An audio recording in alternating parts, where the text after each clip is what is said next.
Anyway, let's get to the most predictable thing that could have ever happened is currently happening, and how we knew about that it was inevitably going to happen from a very long time ago by looking at a documentary that was on Vice about this is what winning looks like. Okay, this is what I wanted to show you guys earlier. I watched a bit of it. Like, I watched more than half of it. It's an hour and 29 minutes long, but it's fucking gruesome and it's worth it. I watched all the way to like the 30 minutes marker, specifically because I wanted to show you that this is what winning looks like in Afghanistan. I mean, this is like a lot of stuff that I've talked about before. You will recognize one main thing here. For example, you will recognize that there's a lot of talk about pedophilia, things that I've talked about before many, many times. So let's watch.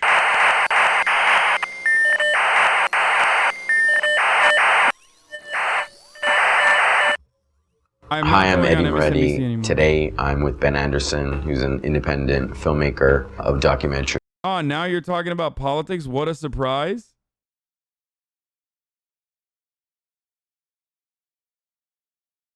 Thank you for the streams. What? Fucking stupid chatters, dude. And a writer. We have a book out right now called No Worse Enemy. Ben has been working with us at Vice for a number of years. He's also been reporting from Afghanistan for a number of years. He was first embedded with British forces around 2007.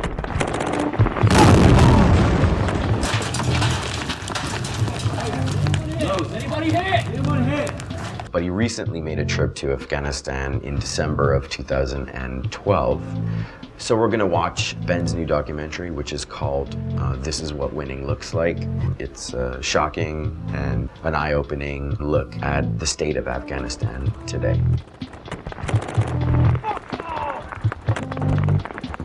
Tonight I can announce that over the next year, another 34,000 American troops will come home from Afghanistan. This drawdown will continue, and by the end of next year, our war in Afghanistan will be over. Oh, interesting.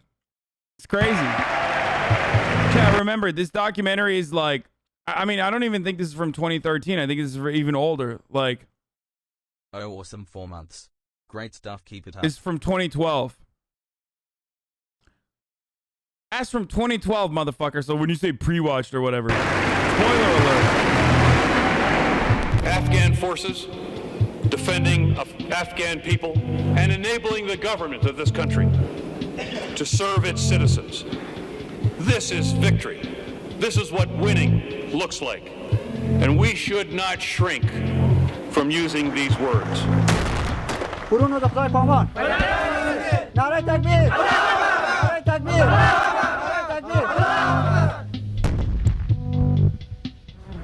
know, over here you've got a PB commander who we know is kidnapping boys and sexually molesting them.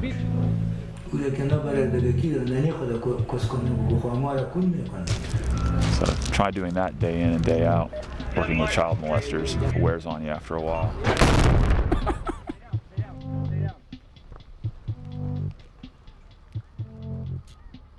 Yeah.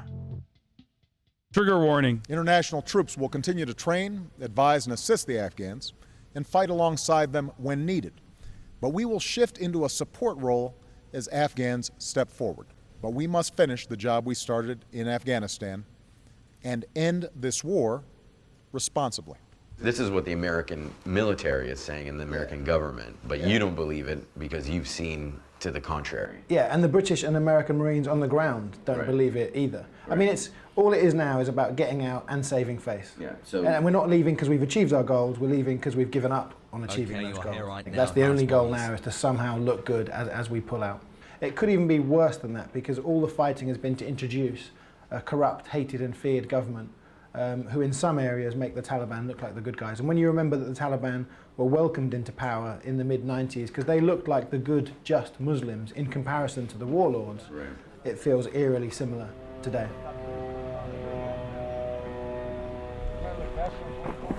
go ahead and give you guys a quick class on hygiene and cleanliness of the PB. A big thing is separating, like where you shower, eat, use the restroom. You want to keep it separate. So if you're eating, where you just showered, where you're using the restroom, you're pretty much just putting all that bacteria you just got rid of, putting it right back on your skin. Using your hands to eat, it's just going right back in your system, and it's going to cause sickness, diseases. Hey, ترجمان صاحب ورته د تو ورته د ځان صفات مراته کو ورته دا خو دا زموږ خپل کار دی معنا چې جامع پای کو ورته موږ ته د مینو درس راکړ تورنیکټ درس راکړ دا سړی چې سرخان تک شنی لاس پریوي بارو ورته شنی ورته دا ګرد کوی معنا ګرد د درس ویل میشه د سوې د سمو د استبل درس. This guy's a real fucking asshole, by the way. I'm just gonna say it, okay? I mean, he's right here in this situation, but he's a real fucking asshole. Also, most of you don't know this probably, but they teach that to like American military members in America as well. Like what he's describing to them is a part of basic training. So it's not necessarily because they're like, you know, talking to the Afghan troops like they're fucking animals. But instead, like, they literally treat all military members like fucking animals, where they will literally tell you, like, how to brush your teeth and what to do and what not to do in American, in the American military. It's just like basic military shit. Let me explain one more thing, all right? We're taking time out of our lives, the Marines are, okay? Everybody here is taking time out of our lives to come down here, away from our families, to help you guys. We're not here to offend anybody. If we say something that may offend you, you know, we apologize ahead of time. Let us know, and we'll fix it. Everyone believes that the training is being accelerated now as we leave. The training is almost non-existent now. Most of the forces have pulled back to the main bases, which they never leave. Because, as I say, the people on the ground, I think, have given up on there being any chance of success.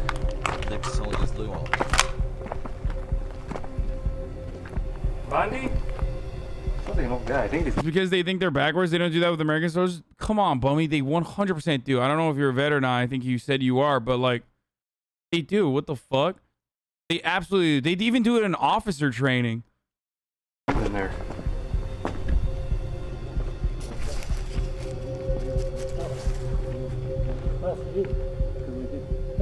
Hey. Bundy? Bundy Hana? Terjüman. Okay. So they've got 4 secret prisoners who they stuffed in the furthest room and filled the door with sandbags, so they were trying to hide from the Marines. They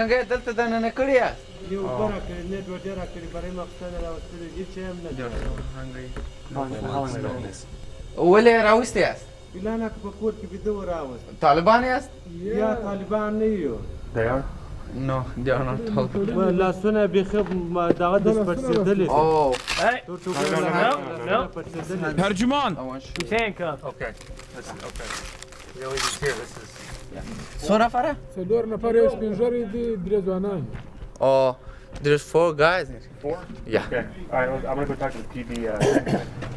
Tell him I was going to the bathroom back there and I heard voices back in the corner of those.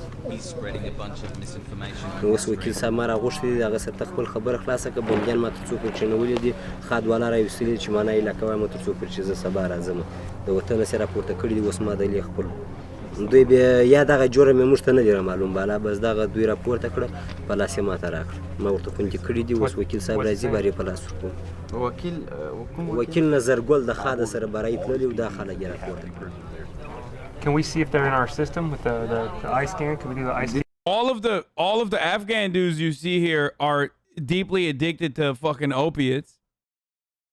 And all of the vets that you see are probably prescribed opiates back home now. They're in America and are now also addicted to opiates. Most of the opiates that are, you know, being fucking protected and farmed out in the fields. These guys? Yeah. Can we take them out and see if they're in our system? See if they're... Why, موږ کولای چې دوی په خپل سیستم کې واچو؟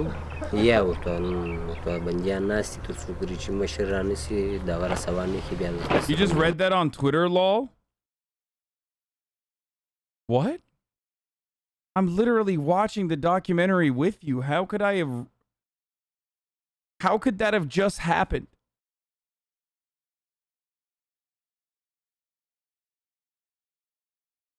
Taliban Pog.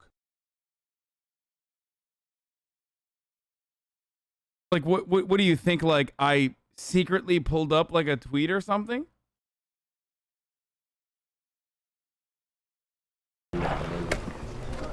Who dropped him off? Khatab? ترجمان ورته اوس وکیل صاحب راځي زه به پلاور سم دشت ته ورسم برابر خپل خبر ورسره شریک د بندیا په باره Can we give them water? وای دا غوبو وړای سو او یا وبور Take it back, racist assumption that dehumanized them even further.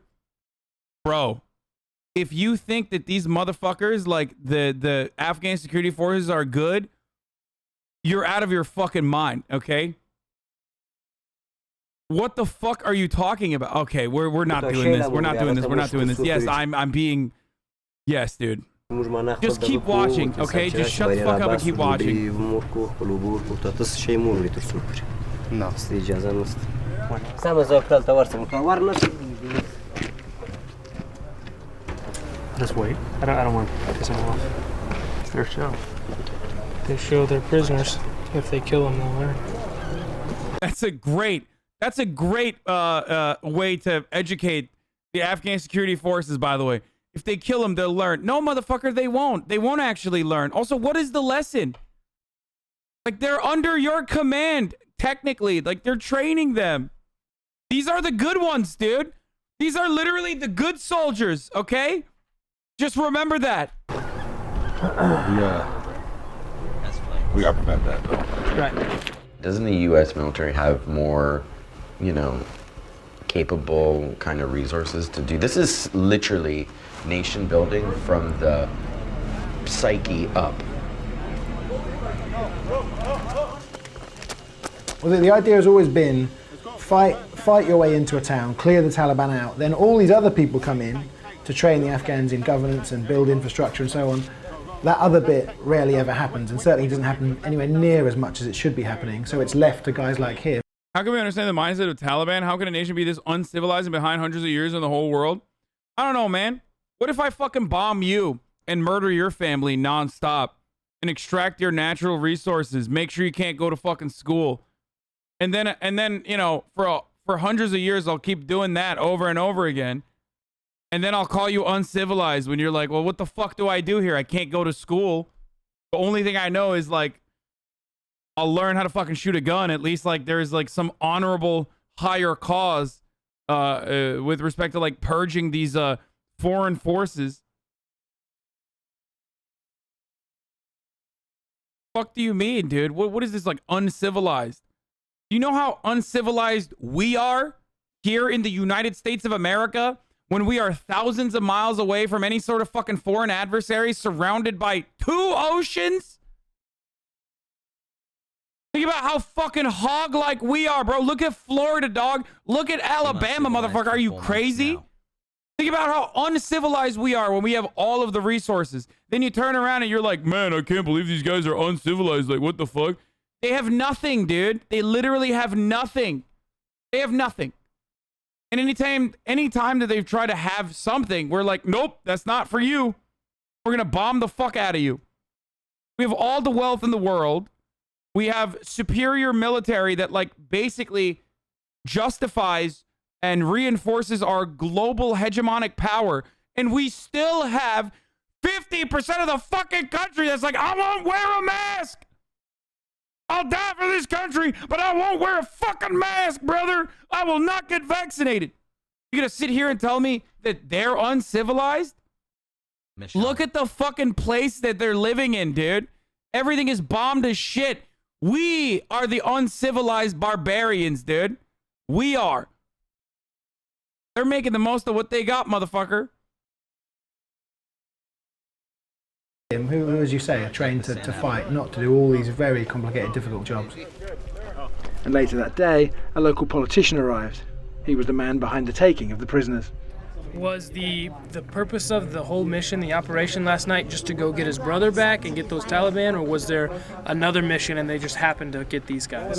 دا بندیان و هغه نو ټینګي هغه په کلایګاس کې دي چې وزه د علاقې مزما ورور ته وژني ما دې غواړ وکړ ک په دې ورځ کې د سنگینه ورک نشوي مش دا ورور وژنو نو په دې خاطر ما دلته کې نو زما ورور مړ نه دوی زما سره تبادله کوي زما ورور دوی راوړي په دغه کسانو زه دا وري لکه نور جوړ موږ نو سره کوو نه بندیانو چې ما سره ورور راوسی زه دوی ورونه وري لکه If he can only arrest Taliban, that's what that warrant was for.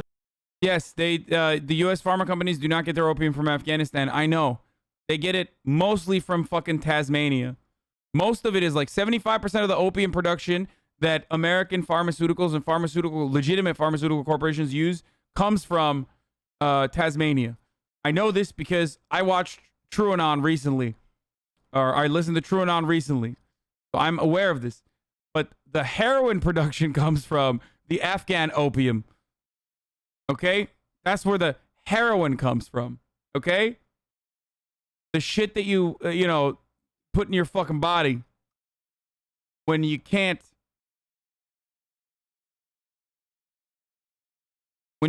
fucking, the shit that goes into your body when you can't actually fucking, The Taliban that kidnapped his brother. Kidnapping their brothers is just the same as kidnapping any random person. It's kidnapping. It's a crime. It's not legal to kidnap any person. Get the prescription. Only if they're Taliban and they catch them. Other than being the brothers of the Taliban who kidnapped his brother, haven't done anything wrong. They haven't committed a crime. So they cannot be arrested if they haven't done anything wrong themselves. Just because they're the brothers of the Taliban does not mean that they are Taliban themselves.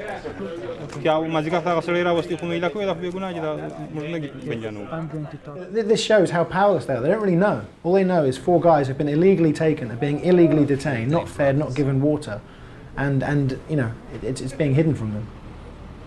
They're playing catch up all the time. That's all they can do. The Marines I was with turned up to spend the night at this patrol base, but the Afghan police had pulled the security barrier down and were selling it as scrap metal at the local bazaar. So they had no security whatsoever in their base, so the Marines couldn't stay.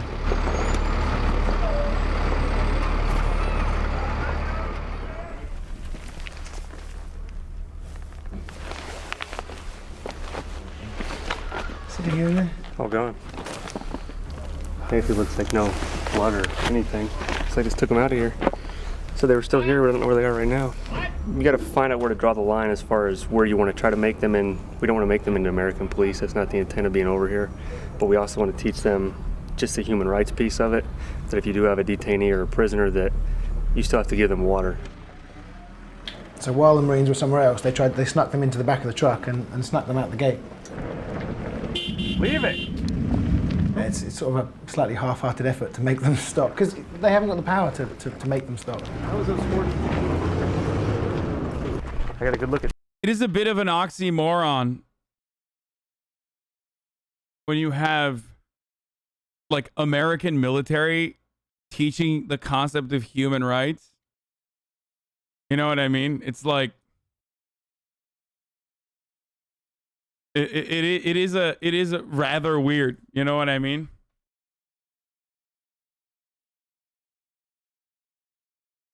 Like. Two of them had their face covered up, so we can still look at the het pictures, see who they might be. It's hey, if you don't have your gear on, get it on. So after the truck went out with the 4 detainees in the back, 3 surrounding police patrol bases came under attack from the Taliban.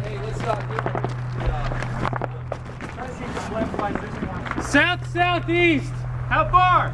At least 300 meters. As soon as the Taliban see the US Marines truck somewhere, they don't attack it. They only attack the weak spots. Right. Although some bullets eventually came towards the watchtower that we were in. Hey, what are they shooting at? Hey, tell them to watch out. They're just a fucking. Talk to them, Donald. Truck coming in.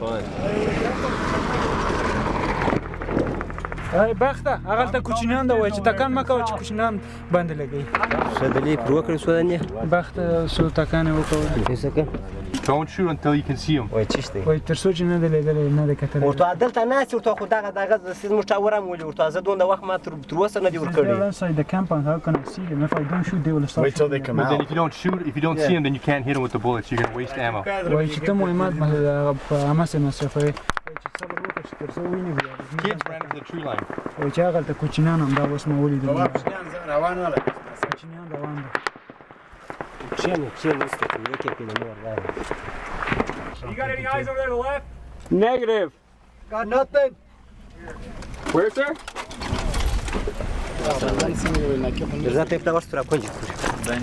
And he was so angry he couldn't shoot. He just grabbed the big machine gun, ran out the gate. I just saw comments saying Vice is bullshit. Like, I get some of their stuff is editorialized, but this is a first-hand account. Like, what the fuck? No, this is like... This is from when they weren't exactly bullshit. They definitely were doing a lot more commentary or a lot better coverage. But also on top of that, this is like, I mean, this is like pretty much the end of the good coverage. I mean, they still have good coverage from time to time, but you know. And then just fired wildly.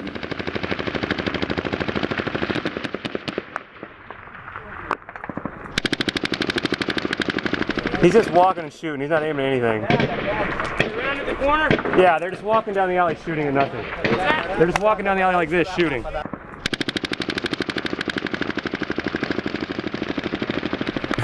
Pre-fire.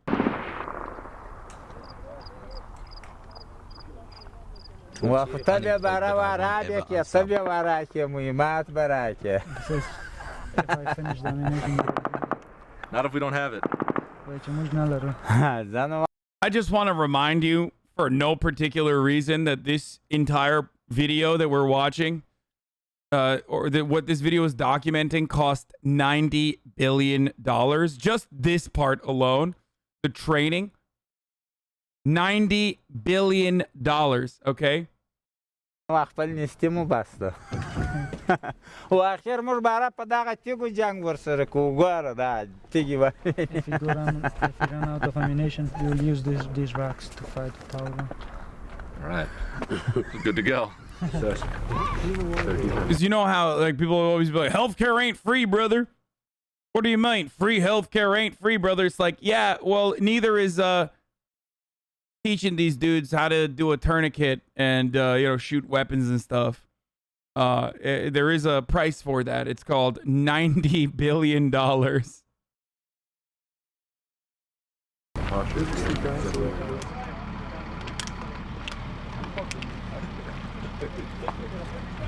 That guy is bi-sitting. This is another patrol base. They're advising the police, and on the police base, there's this huge weed plant, like right next to their little area where they have their meetings. Inside the police base. Did you see weed everywhere? Everywhere. Every police base has got a little garden.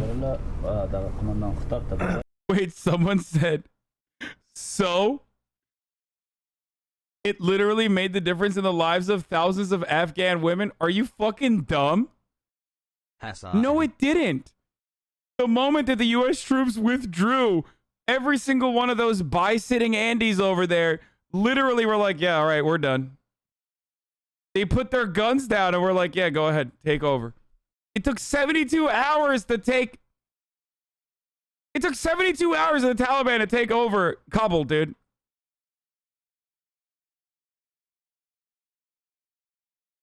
This is so dumb. They've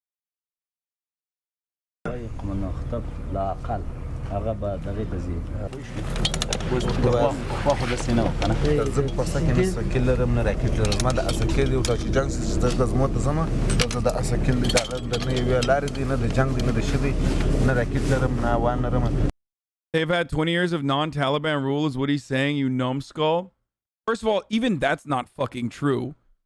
I get, like, okay, Americans, if you don't know what you're talking about, just stop talking challenge, okay? Like, literally not true, okay? Like, there are a few areas where women had more liberties than they did before. And those few areas were under like complete American control.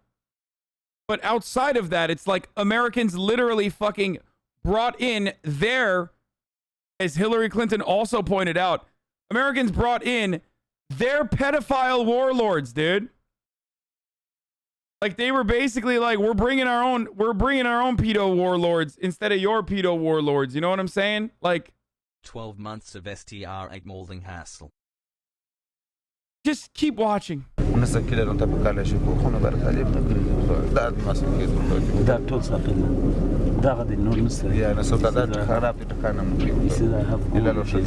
you have two options. You can go to PHQ and you can tell them your situation.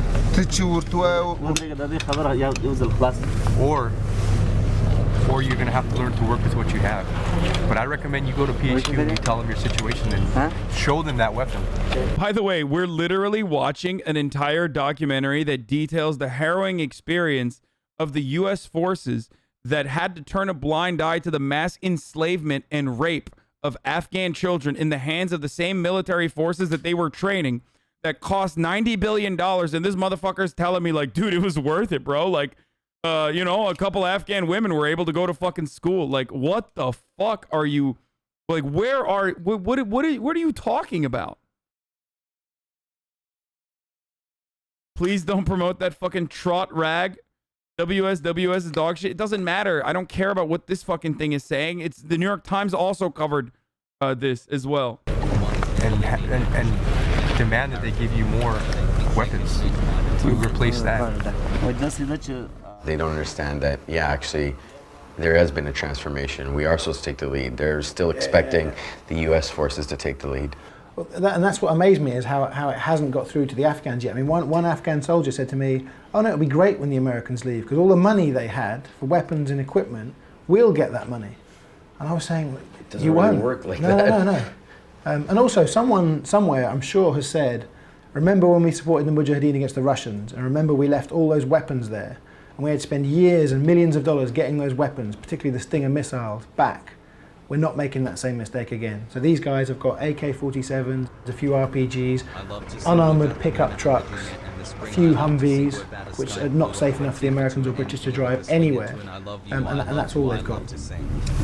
Well, here's the thing. We're trying to get you to the point where you can operate without heavily depending on American. I mean, they were right. They were literally right. They were fucking right. Because whatever weapons they left behind that they didn't destroy, which is what they do, because it's impossibly expensive to like ship it back, are now in the hands of the Taliban. So they're not wrong. As far as, you know, the reason why they were like, yeah, you can't have like great weapons because, you know, otherwise like people will steal it. Help. But nothing is going to happen until you sit down and you show us a plan. You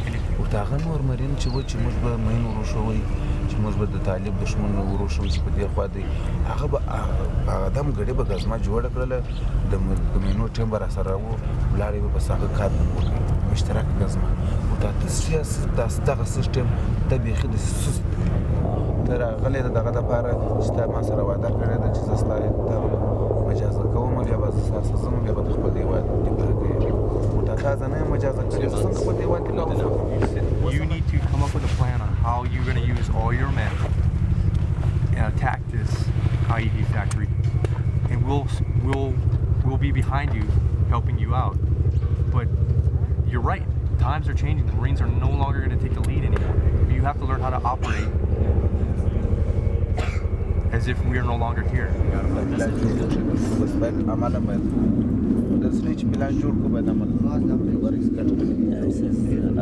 I hear great things about you. You're a good PB commander, so you know you have a lot of men here, and I think you're going to do great things. And he eventually gets through to him that you have to come up with a plan yourself. Then you can do it, and we'll support you if need be. So they leave with the police commander saying, "Okay, I'll come up with a plan within a few days, and we'll do it." And a few days later, he just vanished on leave, and no one's heard from him since. No plan. Helmet on. We're moving. All right, we gotta go. Put your helmet on, Saeed. Saeed, put your helmet on, brother. At another patrol base, as usual, they didn't seem to want the Marines' help or advice. You can just have your guys gather around right here, and then we'll show them what to do.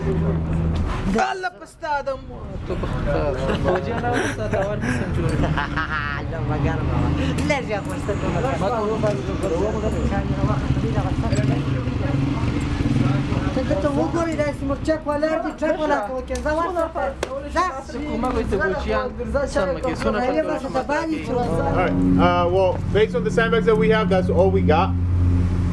So let's go ahead and fill those up. Once we have filled those up, like I said, 5 of you guys will filling up the sandbags. The other 5 is gonna help out, get the other one fixed. Yeah, and then we'll switch.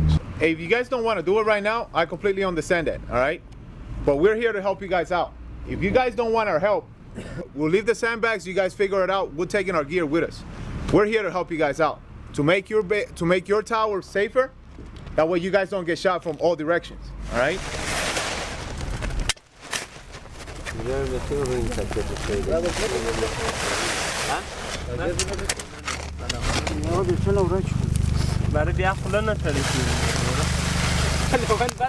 Babunas? Anywhere here? Huh? You gonna check? Yes or no? What? What? By the way.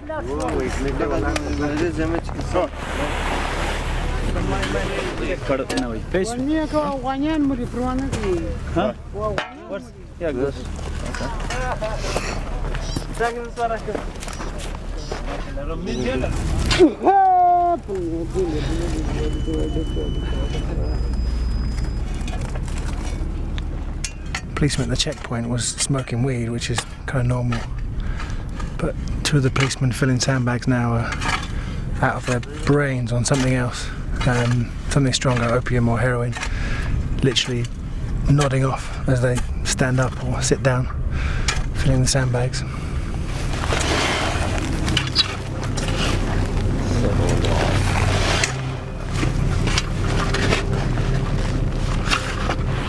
So while all that was happening, someone fired a few shots at the watchtower that they were filling sandbags for. Is that him?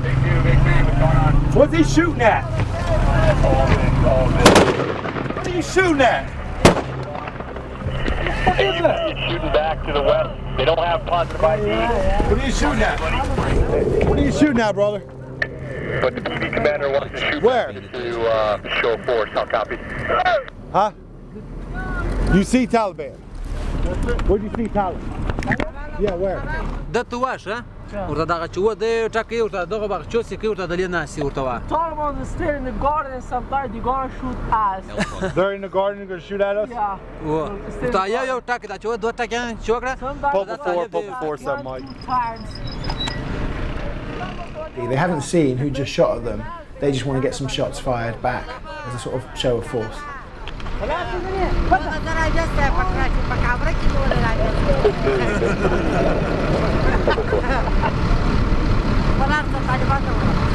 What's that? They're in the garden? In the gardens.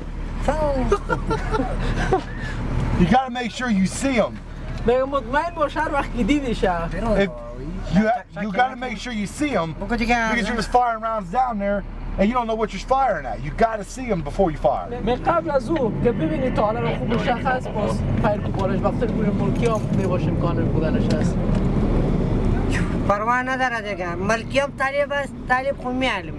just like I'm saying, just make sure you actually see somebody before you fire, because you don't know what lies on beyond.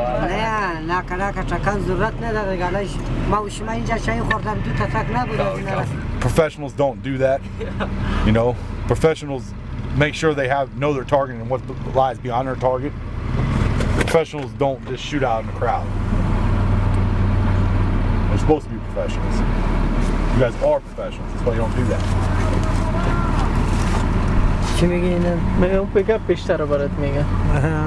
And then 3 weeks later, the deputy commander got shot right through his body and scraped his lungs, and the Marine medic saved him and they found a bag of heroin in his pocket. So I'm sure these guys were on heroin.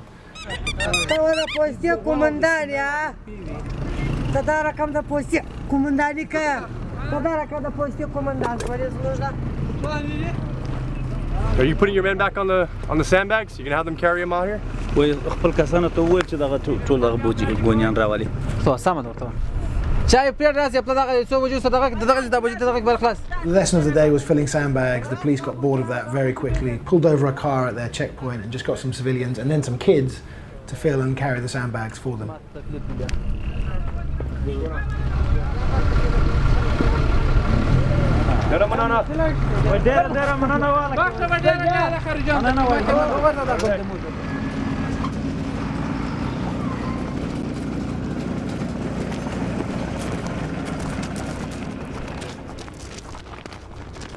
I've seen more military. This is Major Bill Stuber. He's in charge of the police advisory team, 18 Marines who go out to all these bases. He spends most of his time at the police headquarters trying to advise the leadership. But the actual police chief vanished 8 days into his job, went on Hajj, hadn't been seen at this point for 2.5 months. The acting police chief has also just vanished, and he's got no idea where he's gone or you know what's happening. What the hell's going on? And basically when these guys vanish, they often take all of their commanders with them. So the last time this happened, half of the police force in Sangin just vanished. So every time the US Marines are alone with the Afghans, they have to have a guardian angel. So one of them has got his rifle cocked and his finger on the trigger, ready in case there's an insider attack. You ever seen the TV show The Sopranos? It's vast. Everything from skimming ammunition off of their supplies to skimming fuel off of their shipments. There's false imprisonment. They'll take people during an engagement. They'll just wrap everybody up that was around it, and then they'll wait for the families to come in and pay them money to be able to release them. All of these vehicles are claimed on their monthly expenditures, so they're getting fuel and oil money for every single vehicle that you see, even though they can't run, they can't operate. They only get a handful of vehicles that operate. So in the district, I think they have 25 vehicles, and maybe only 10 or 11 of them actually work. But they're collecting the fuel money and oil money for all the other vehicles, even though they can't actually operate them. Ammunition's the same thing. We count the rounds when they come off the vehicles here, and it's usually the rounds, the RPGs that are getting sold in the bazaar. That'll happen in transit because they know once they get it here and we take inventory of it, we're very watchful as to what's going on with that ammunition. Oh, this was taken off of a dead Taliban. What's interesting is the guy that was wearing this vest, when he came in, he was in the back of one of these trucks like this, and we went up to bring him a white sheet, and they wouldn't let us cover him.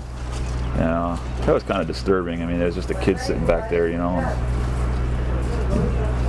and pissed and shit himself, and fucking bleeding all over, and yeah, it sucks. It sucks to see kids get fucking shot. Did they say why they wouldn't give him a proper burial? Said he didn't deserve it. And you know, we brought the sheet for him anyway, just because you know, whether he's a warrior, he's still a warrior, you know, and deserves to be treated like one, even in death. But they didn't seem to think that way. So that was the first time I'd seen that. So. What's amazing is he's really candid about this soldier. He's one of those guys. I mean, he was more sort of emotionally invested in this than anybody else, and he's the one who, you know, I said sometimes almost looked traumatized by what he couldn't do. I was kind of foisted upon him, and he had no choice but to, you know, let me go out filming with him. But he's one of those guys who just couldn't lie. I could ask him questions, and you saw him really wrestling with a good way of saying it, but he couldn't. He just couldn't tell lies, and I really admired him for that. As an advisor, you know,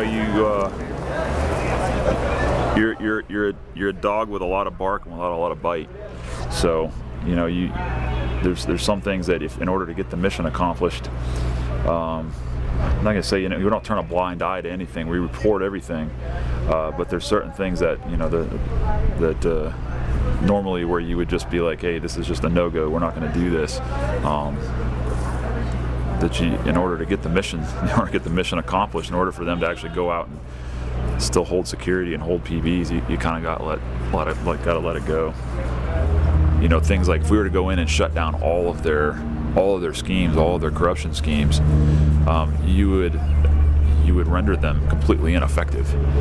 I mean, you take a look around. Really disheartened, I think, by the end of this, because you know, even when guys were abducting and raping young boys and murdering them, nothing happened as a result of his reports. He was reporting everything he saw up to over 200 people in the chain of command.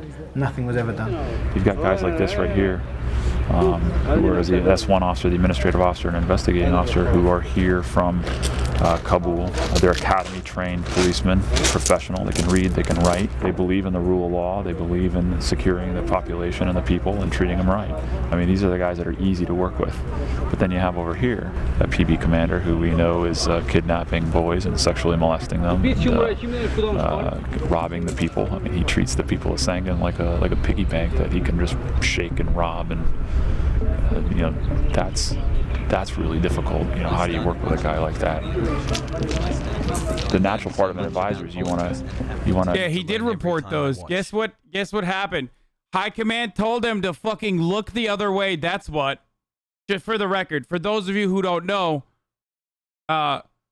like literally, this is well documented. That like they basically were like, yeah, don't just fucking look the other way at the child rape that is ongoing.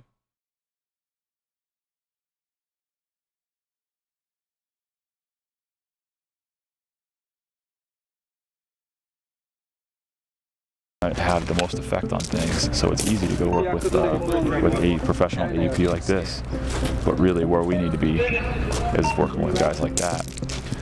So try doing that day in and day out, working with child molesters, working with people who are robbing people, murdering them. It wears on you after a while.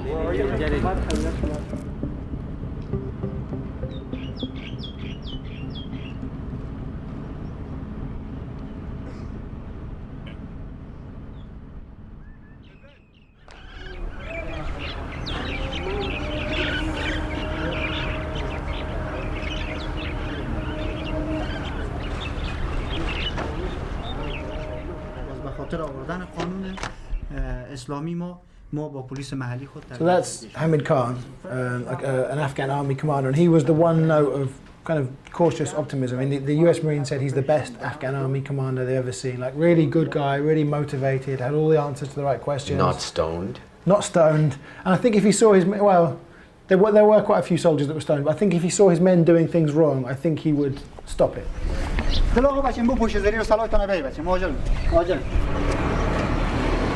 برادران سلام علیکم. خب بسم الله الرحمن الرحیم. قراره که ما و شما قبلا هم آمادگی داشتیم برای عملیاتی که در منطقه به نام بیانزوی. فردا ساعت صبح وقت دیگه ما چیز میکنیم. خدا خواسته باشه بخیر. یک عملیاتی به مشترک همراه پلیس محلی ما داریم که پلیس محلی ما داخل ساحه همراه ما میشوند. زمانی که ما داخل ساحه میشیم تقریبا به 3 گروه ما تقسیم میشیم. گروه اول ما گروه مانور است. گروه دوم ما گروه حمایه آتش است. گروه سوم ما گروه ریزرو است. زمانی که ما صبح وقت حرکت کردیم میایم به آخوندزاده خیل. از آخوندزاده خیل همراه پلیس محلی یک جای میشیم. پلیس محلی به خاطر چند گپ همراه ما میباشند.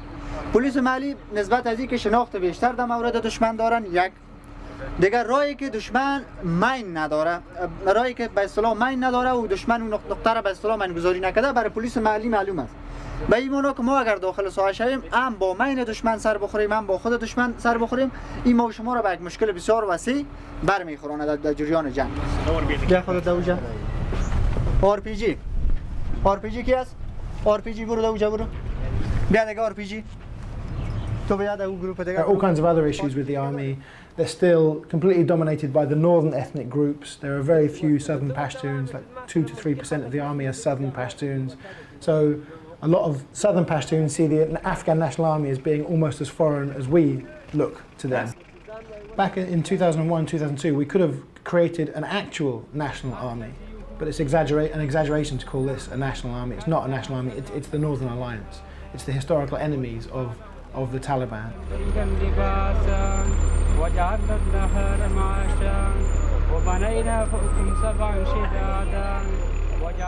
One thing you do see is with these guys is they've got pictures of Masood everywhere.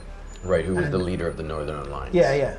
But he was just another warlord like the other one. Well, you talk to Afghans, and many Afghans will say, listen, you in the West love Masood, but, you know, when they shelled Kabul, tens of thousands of civilians were killed.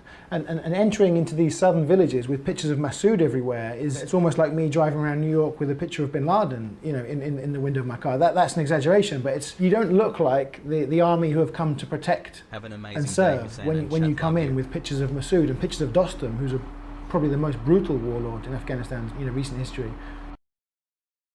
Yeah, that's the guy that we talked about before. Prolific rapist and vice president of Afghanistan. So the thing I was gonna say is, well, one, it's top of the hour, so I'm gonna fucking run a 6-second ad break. And two, you can avoid those ads if you subscribe with a $5 subscription or with a fucking with a free one with a Twitch Prime if you want an ad-free broadcasting experience. Also, lastly, I'm 8 minutes late, but do you guys have you can use an ad blocker or VPN, but Twitch Prime is free. Do you have the TOS moments in after this? Like, because I'm sure there are TOS moments in here probably, and I'm really not aware or if there are TOS moments. But here's the ad break now. شروع جنگ اگر دشمن شروع میکنه جنگ در قدم اول پرسونل ما اول موضع میگیرن بعد از اون ترصد میکنن در مرحله سوم انداخت میکنن بالای دشمن از انداخت اضافه مهمات قطعا جلوگیری میشه رسیده عملیات ما و شما امکان داره که تا شام ادامه پیدا کنه بیش از 12 ساعت طول بکشه دشمن شاید مقاومت بکنه نشه که باز بر ما مهمات هم به سر وقت نرسه و باز ما به کمبود مهمات مواجه شد جان مردم ملکی مال مردم ملکی عزت آبروی مردم ملکی در این جریان عملیات ما و شما محفوظ می باشه رسیدی چرا که دست‌ها احتمال داره مردم ملکی هم باقی مانده باشه دیگه آخرین کوشش ما می باشه که ما فرق دشمن با فرق ملکی بکنیم.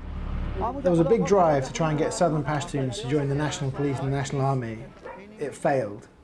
So they created local militias. They're called the Afghan local police. Every village has got its men of fighting age. They're tough guys who protect their village.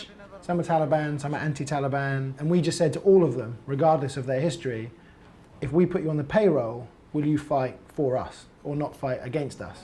And that's what these guys are. They're the Afghan local police. Taliban. And some of the local police didn't look over 16 years old. So as soon as we start walking towards this Taliban-controlled village, they come under fire and straight away start shooting back despite not having any idea where the Taliban are. Like they're firing towards the Afghan local police.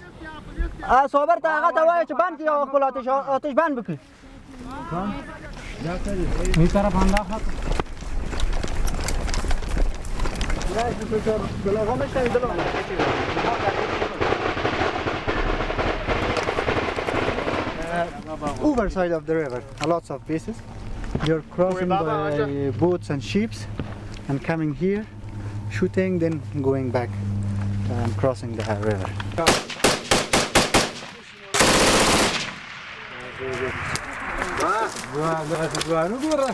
So the A&A are in the first village they wanted to clear, the first village which is still controlled by the Taliban. It's incredible to think there's still a village within 2 miles of the main base in Sangin where foreign forces first arrived over 6 years ago that's still controlled by the Taliban, but they're hoping to clear this village today. And there's a village on the north side of the river which is also Taliban controlled, but they're hoping to collect all the local elders and persuade them to, join Afghan security forces, the Afghan government, and reject the Taliban and let these guys establish a permanent presence here. At the minute they're firing lots of rounds, but don't seem to be shooting at anything. Sniper.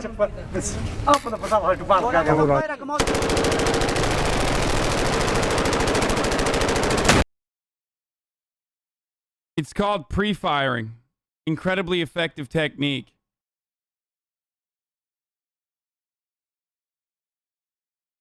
Okay? Not just $1,000 worth of ammunition that you just fucking yeet it out.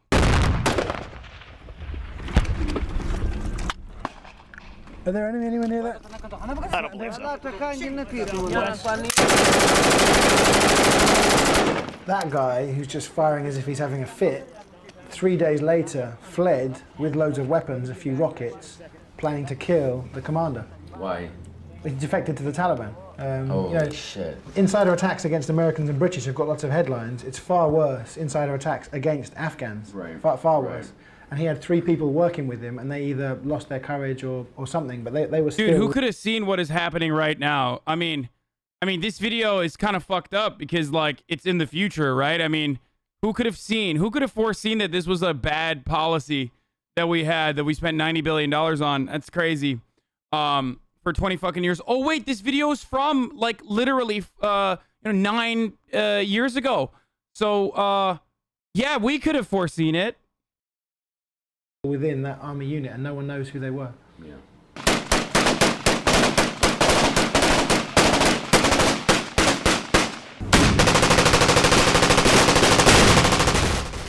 So there's a balloon in the sky that films everything. They've got them all over Afghanistan. Whose balloon? American. American. And they've got these cameras that, night vision, thermal, which mean you can follow somebody for weeks. Kind of like low-range drones.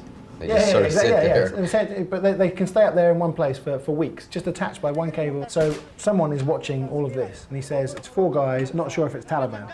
But as they were running away, one of them ran out and planted a white flag in the middle of all that firing. And it's not a flag of surrender, that's the Taliban's flag, a white flag. Oh, shit. Planted that, and then they escaped.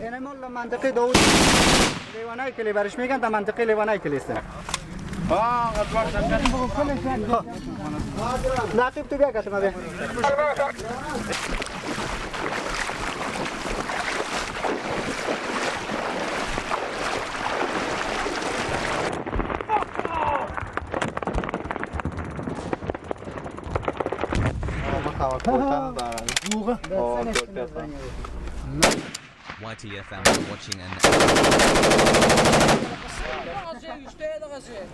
Why is he collecting the casings? He's an old man who's in the Afghan local police, but he hasn't signed up and registered yet, so he's not getting paid.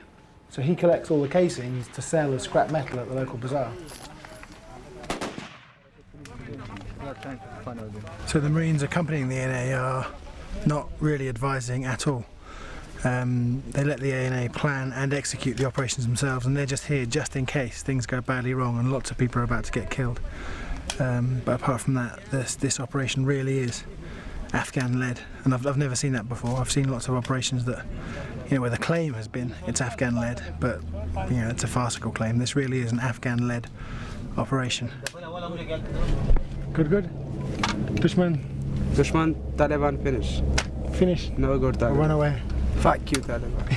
So at the end of that operation, they walked back to the village where they started, and they got the few remaining local elders together and said, look, you need to give us some men, give us some young men, and form your own local police force and defend your village.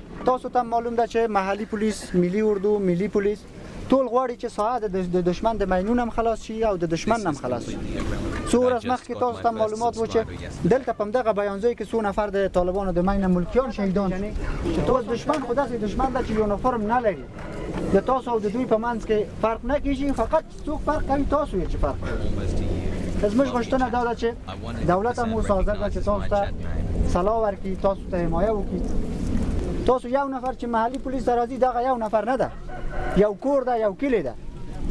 زموږ خوښه خو دغسې د شریکه چې موږ خو ډېر په ازاد یو چې مځکې یې کوو، ټکټروانان مو پښې پرې کېږي، کوچنیان مو پښې پرې کېږي، پر مینو باندې خېږي، حیوانان مو معنا تپېږي، سرایونه مو نړېږي. نو دا خو بیخي غټ عذاب او تکلیف دی. معنا د خپلو سرایو د خپلو دغو څخه فراري په دشت پراته وي. په دغه کلي کې شپېته او یا ځوانان نه دي؟ ولې نشته؟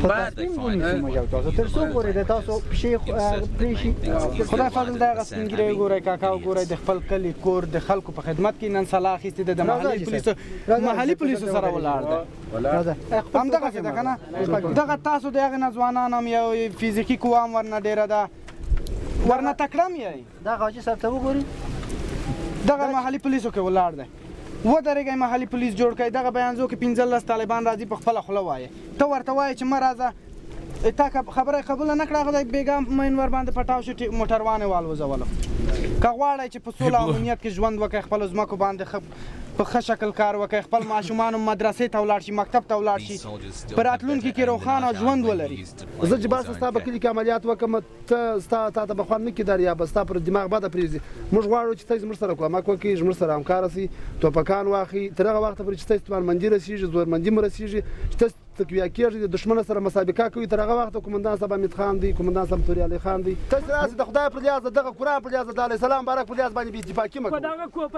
That was pretty amazing to think that after all of this money and effort and bloodshed, all we're saying to villagers like these guys is, we'll give you a weapon and you can defend yourself.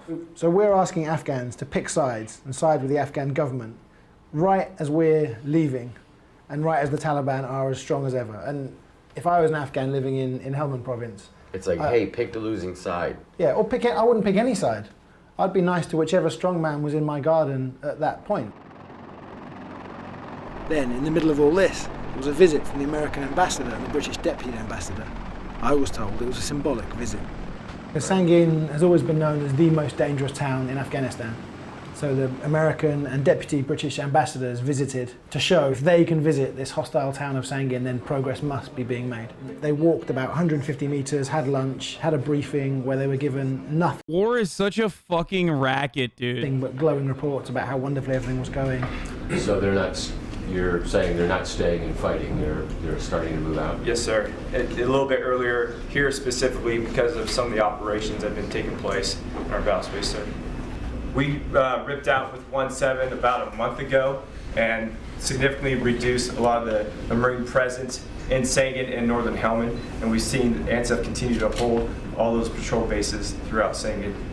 The numbers may show that there is an increased frequency in the attacks. The effectiveness is far less than ever before. People are talking about security may not be that good, and I showed a map of 2010 where you could see the entire Sangin Valley as a block of red, and now we talk about it in pockets, like the entire district. And I said that's a good thing. So there's not that sustained presence that we may have seen in the past. So again, it's a continuing growth throughout the district, and it's starting to expand. Working together, it's across all lines, exactly where we want Sangin to be right now. Exactly so it is working? Absolutely, sir. We've got the pull. Sir, these people, they're welcoming us like liberators, sir. They totally aren't just like, okay, give me the bag of cash. Or they totally aren't just like immediately working with the Taliban the moment that we leave the neighborhood because they have literally no other option. That's not happening, sir. The OPSEC is airtight, sir. We're fucking killing it. We're winning. Cooperation, learning thing, that's all taking place? Yes, sir. The advisor teams are really what have taken hold in here. And the ambassadors want to visit Sangin because that shows that Sangin is now, the most dangerous town in Afghanistan is now safer than it was. They're pretty out of touch. It felt like they were there for the photo op and to tick a few boxes and then leave. I mean, the Marine Major, who was so open and honest about all the problems he's having, kidnapping, murder, drug abuse, child rape, he was there and had to sit through this briefing, didn't say a word, wasn't asked a single question. That's a deliberate choice, not to ask him a question. Well, I guess the CEO just wanted to present a very rosy picture. If they turned up and they hear that there's child abuse, murder, drug, kidnapping, all going on, then the whole PR stunt has failed miserably, hasn't it?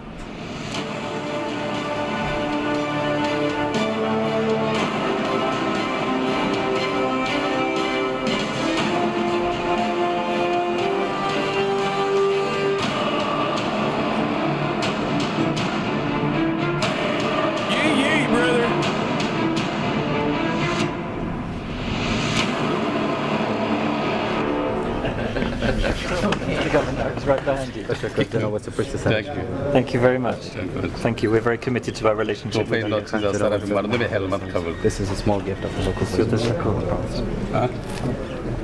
So this is a peace jirga that doesn't involve the enemy, only involves one side, and nothing was announced or decided. I mean, the idea of a jirga is people with opposing views come together, thrash it out and reach a consensus. I'm here today to come with the chairman of the High Peace Council, Salahuddin Rabbani. He's attending a peace jirga here, an important event in Sangin, and I've been wanting to come here for some time. This is my first visit to Sangin, and I've been very impressed by what I've seen so far. And there was a time not that long ago when we promised Afghans that their country would be rid of the Taliban. What's changed? I don't know that we promised the Afghans that the country would be rid of the Taliban.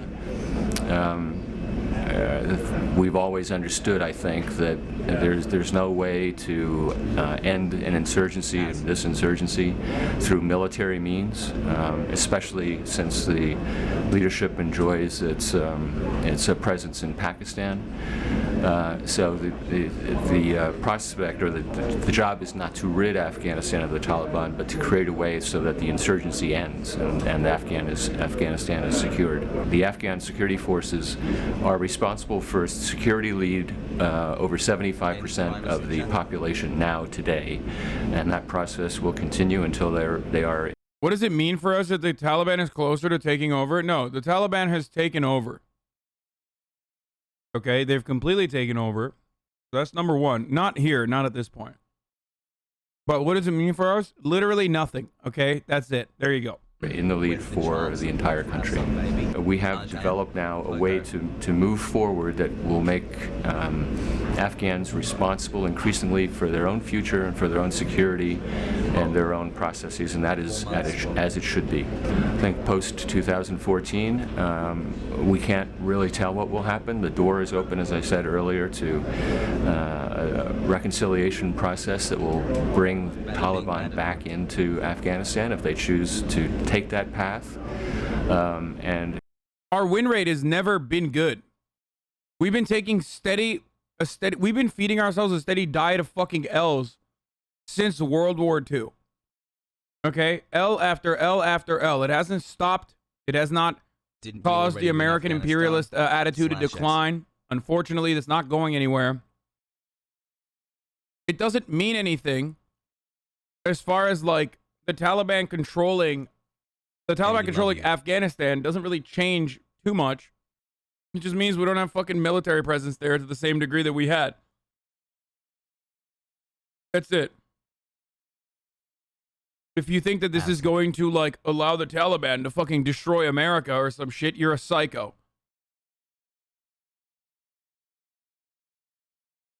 And to the people who keep talking about the opiates and hash production, you're wrong. It's not just that. There's a lot of fucking minerals on the ground in Afghanistan. They rape and keep women from school. Worse though, like, okay, they're gonna do like, first of all, that's already happening. Okay, so shut the fuck up about that. God damn, dude, like that's literally ongoing. That is absolutely a fucking consistent thing that was happening. Maybe not in Kabul, but like everywhere else. Okay, so now there's like, you know, Taliban control with 30% more rape and keeping women from school. It happened under our watch. The only difference now is that it's no longer happening under our watch where we turned the other fucking cheek. Are you pro-Taliban? No, I'm not a fucking psychopath. I don't think that a fundamentalist group of psychopathic pedophile warlords are fit to run a fucking country. The issue is the people of Afghanistan need to have sovereignty, okay? Here's a quick article on the mineral deposits. Rare earth, Afghanistan sits on $1 trillion worth in minerals. For our part, we intend to continue assistance and partnership with the Afghans going forward if they wish. We're here today to support the Peace Jirga here in Sangin, which is a gathering of several hundred of the most important tribal leaders from around this area to talk about peace and reconciliation. I think peace involves people making hard choices, and I think it's about the choices that people make, not about what label they are carrying now.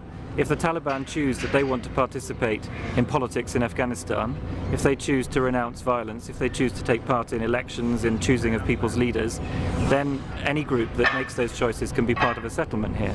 If they don't make those choices, if they set themselves up against the Afghan state, then they won't be part of the process. I think it's as simple as that.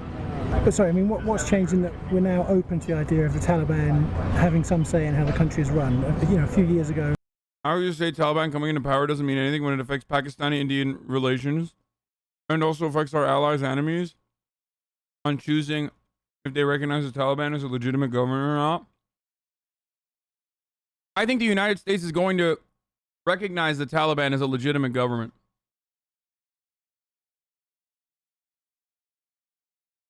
Which means all our allies are going to do the same. I think we would have said the Taliban have finished in Afghanistan and will never again control the lives of Afghans in any way. I think we've always been open to the idea that people who want to take part in politics in this country, who respect the constitution, who respect the rights of people, have a right to take part in politics in this country, just as in any other country. I think I can speak with confidence when I say that if you asked a lot of local people here who are the bad guys in this area, they would say the police rather than the Taliban. How can you change that perception in a fairly short amount of time?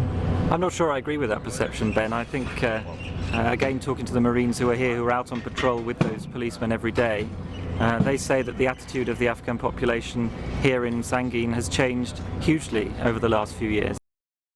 Yeah, that's why everyone was like, oh my God, I can't believe they surrendered their weapons to the Taliban. And some people are even welcoming them outside of Kabul. And then at the end of this briefing, the helicopter out was delayed by an hour and a half. So I said to them, go and talk to Major Stuber for an hour. Just say, this won't affect your career, but go and speak to him and tell him, ask him to tell you what's really going on, just 200 meters down the road. And they said, oh, he wouldn't be open and frank with us like he is with you. And they went and had a cup of tea with their bodyguards instead. Walked back, got in the helicopter and left. But you literally walk 200 meters out of the main... Bro.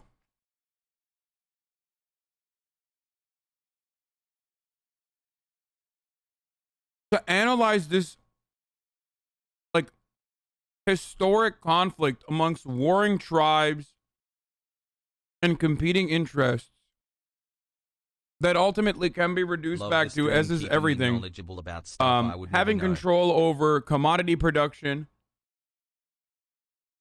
and reducing it to, like, the most incredibly narrow, idiotic fucking point of view is insane. Like, liberals, when they say stuff like this, it's almost like, oh, the men wanted to own women again. Like, yeah, dude, because they weren't fucking doing that already when America was there. No, they were doing that already. Like, dude, what the fuck, dude? This is no different than, like, I mean, the energy is there, the empathy is there, and that's great. But, like, this is at the same level of, like, idiocy I love you, and narrow worldview as, like, what conservatives engage in on a regular basis.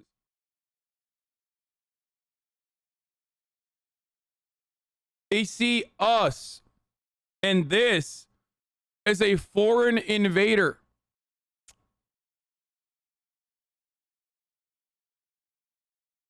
Okay? I wonder why. Yeah, the Taliban just, like, has been fighting back against American invasion for 20 fucking years because they just wanted to own women. Oh, wait, they were literally doing that in the provinces that America did not control, or the Afghan government puppet state did not control.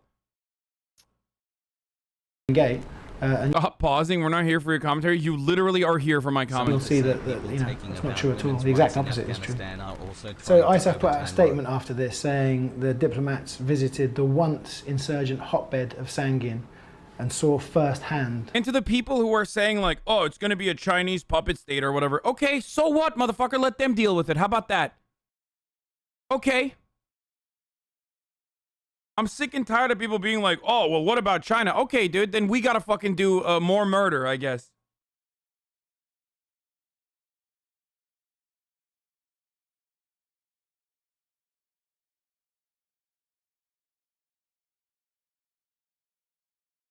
Maybe they got some better ideas. I don't know.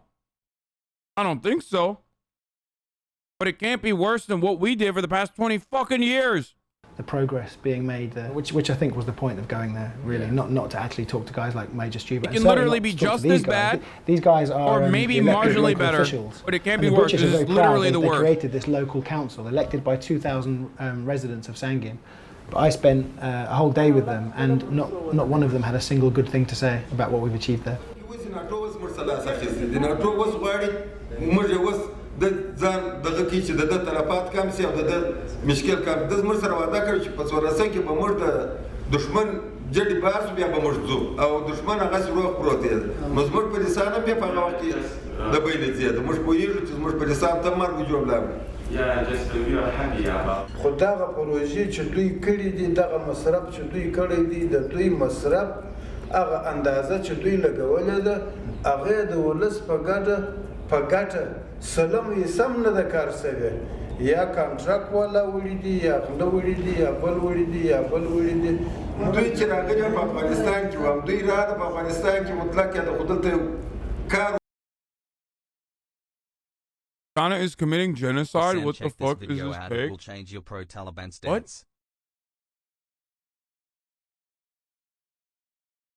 Name one foreign nation on foreign soil, unless you mean East Turkestan as like a separate foreign nation or something. Don't do murder. But name one fucking nation outside of the Chinese mainland where China is actively engaging in fucking genocide or anything like of the sort.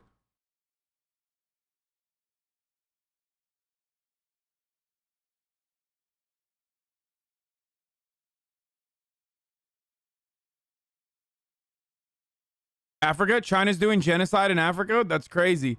The nation of Africa, one. Appreciate your pauses. China doesn't do external genocide. They do cultural genocide internally. That's it. And we know a lot about that. Personally. You know. This streams takes when there's more than 30k viewers. Yeah, I mean, this streams takes when there's any kind of fucking conversation about China. Taiwan, they're doing genocide in Taiwan? Oh, wow, that's... indirectly to North Korea? So you think China is more responsible or more at fault with what's going on in North Korea than the United States, which currently holds it under a strict embargo outside of and restricts foreign trade? So the only country that allows North Korea to trade outside of like Russia is responsible for how fucking their situation. 9 months hassle. Yeah, like United States to the Native Americans. Yeah, 100%. I agree with that.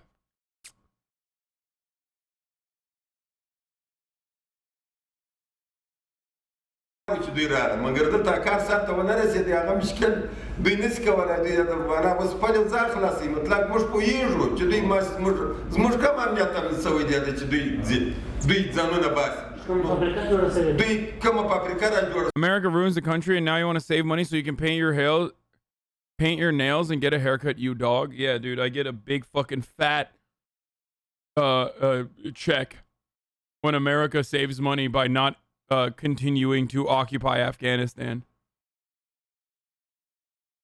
موږ ته چا تیاری راکړې چا ټانکونه راکړه په میلیونو ډالرانې مصرف شوي په میلیونو خلک راغلي دي چې خلک په زراو چې مړه شوي د دوی امریکایان د انګریزیان د دار دولت خلک دلته مړه شوي دي موږ پوهېږو نو موږ به کله دونه مقابله وکړو چې په دوه لاس په دوې پښې باندې دونه خلکو مقابله وکړو موږ خپل وزاره سره کوس دا د افغانستان به بیرته دوی ته هلته ورسي په هغه امریکا کې ډېر مشکل د امنیت څه لرو مګر امنیت په لوږه نه راځي زموږ د لوږه غم او امنیت یو ځای نن هماغه عاد اوس هم شروع دی پرون ما د هغه پوستې قربان ګرد ورځ په ناستو تېره کړې دي چې هر ځای کې سر ورپورته کړی وای هغه ګونې په سره اړول د ده دا شکه او زموږ د هېڅ اعلان نه سره سمېږي د کومندان صاحب څخه او د جوالي صاحب محترمه صاحب د جنرالان محترمان څخه دا هیله کوم چې د پوهېدو او دا ډېره ناامنه ده ما دا درې میاشتې کې چانټا تړلې ده څلور ساعته پر ما باندې ټکان شروع دي. When I was in Afghanistan, the national police shot our guys on base in the back and left to join Taliban, and we were advised not to mess with Blackwater and coordinated around them. Yeah, Blackwater runs the country.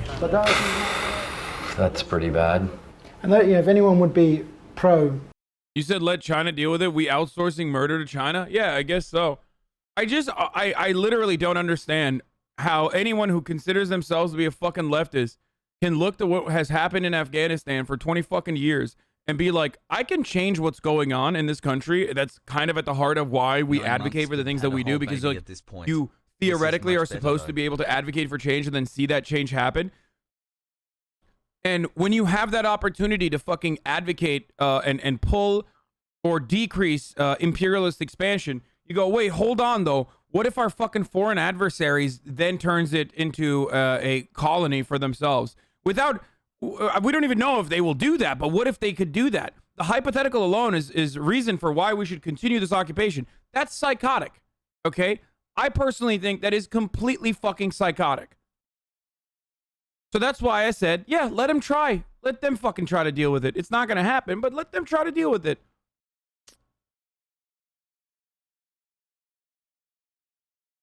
LMAO, China's literally funding the Spanish Mexicans that did 9/11. Why are you defending them? True, brother.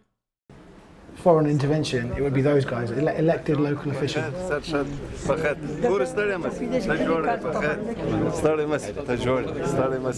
Before that briefing had happened, Major Stuber knew that 3 young boys had been shot dead on police patrol bases. All 3 of them were Chai boys. So young boys who had been abducted by the police commanders and were used as servants. They served tea, but also sex slaves. They're raped by the police commanders. And you see them on every base. You see several boys, sometimes in uniform, sometimes not, but 13, 14 years old. It's very common practice there. 3 of them had been shot dead by the police, 1 possibly by another Chai boy, nobody's quite sure. And he's just found out that a 4th boy has been shot at point blank range in the leg for trying to escape. And you know, I was there, so he let me follow him to meet the acting police chief and confront him about this.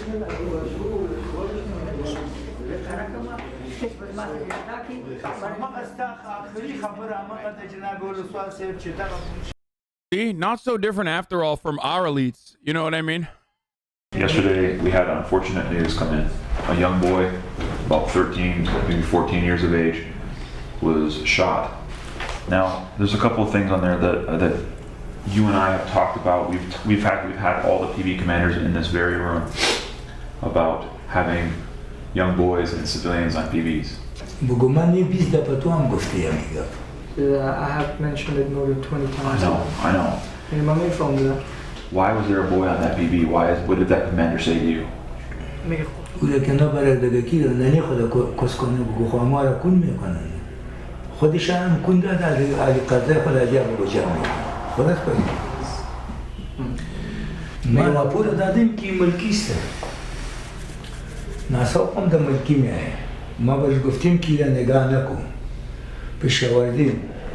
همو بچه بگو خودشان میخواه که در پوسته بشینه آشوانه برای ازیا کنه شما که بگو وقت خواستم یک نفر ایستپیدم ما بگو آورده بودم بوده جلب کردم.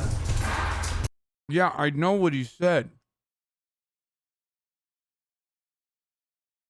He said it in the beginning too. که یک بچه خوردش او یک نواسی خوردش در پوسته بود. ما برش میگم که نواسه و بچه تا ببر برایت خدا ما را پیشش خلاص کو اگر بذات خدا تو را بندی میکنم ما را میگم ما چطور کنم که میبرمش پس نه. He's saying the boys want to be there. How do you square the logic of being against states like Saudi Arabia, but you actively claim support for East Turkestan when the separatists are openly Wahhabis and fought with ISIS in Syria? You always talk about listening to Truanon and you respect Mike Preisner, but you all reject the false narrative about they all reject the false narrative about China, not trying to be a dick, but genuinely wondering what your understanding and logic on this is. I personally believe that there are, of course, going to be separatist movements, but it does not fucking justify America-style treatment. I'm sorry that I am consistent on this matter. The Chinese way of dealing with, and by the way, I'm not, when I say East Turkestan, I'm like using it as a fucking meme, okay? Let's be real. Xinjiang. Okay? Like, whatever you want to fucking call it. Ultimately, there are millions of Muslim Uyghurs that live there. And the way that the fucking Chinese government deals with them is mass surveillance and also cultural genocide.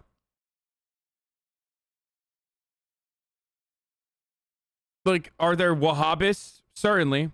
Did someone fucking fight alongside ISIS? Not necessarily. Maybe some of them did. I know that they are also Turkish forces there too. And I think that's YPG automatically says like, oh, if you fight against them alongside the Turkish military, that means you're probably pro-ISIS.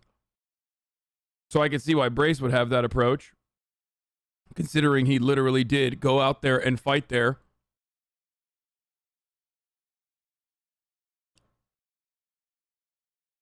Having said that, though, I'm not going to sit here and fucking justify the exact same kind of reactionary approach that American neocons have to dealing with Muslims domestically, okay, as well as internationally, when it's the Chinese government that uses the exact same kind of rhetoric. Like, that's so fucking silly, dude. You literally wrote that. If only you fucking changed some of the words. If only you changed, like, I don't sit here and tell you, like, they're stealing the organs of Uyghur Muslims, like a bunch of fucking liberals who, like, lose their shit. Okay? Or you're crazy. Do you still think there are millions of being genocided in Xinjiang? No, I think there are millions that are under mass surveillance round the clock that are forcibly fucking sent to re-education camps exclusively so they can Hanify. Okay, I don't know what the proper term is, but the way that the Chinese, the way that the Han Chinese want to deal with, or the way that the CCP wants to fucking deal with, like, its own territories that they believe belongs to them, they're basically just fucking at the end of a fucking whip or at the barrel of a gun telling you you have to be fucking re-educated so you are no longer what do you call it? So you are no longer like in any way, shape, or form Turkic or Uyghur or a Muslim. Now you're gonna turn around and be like, oh dude, what the fuck? There's actually Muslims though in other parts of the country. Yeah, there are. Okay, what of it? It doesn't matter. They're not allowing it to happen in fucking Xinjiang. Okay, sorry.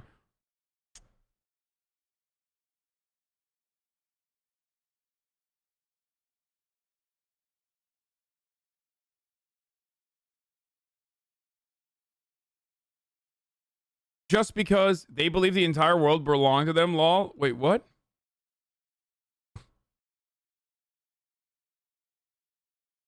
The Taliban is a beacon for Middle East progressive movements? Dude, what is going on? Do I have like CIA agents in the chat or something? They're like writing stuff to make it look crazy in here? Motherfucker said the Taliban are a beacon for progressive movements in the Middle East, dude.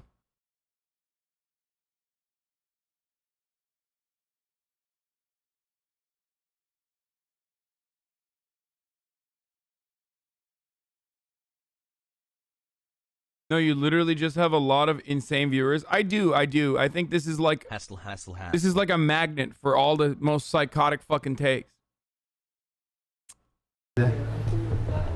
Which begs the question, well, why would they be trying to escape? And in one case, they tried to poison. One of them tried to poison the policeman so that he could escape, and that's what led to him being shot. We cannot have children in PDs. We can't have children even wearing uniforms like this one was yesterday.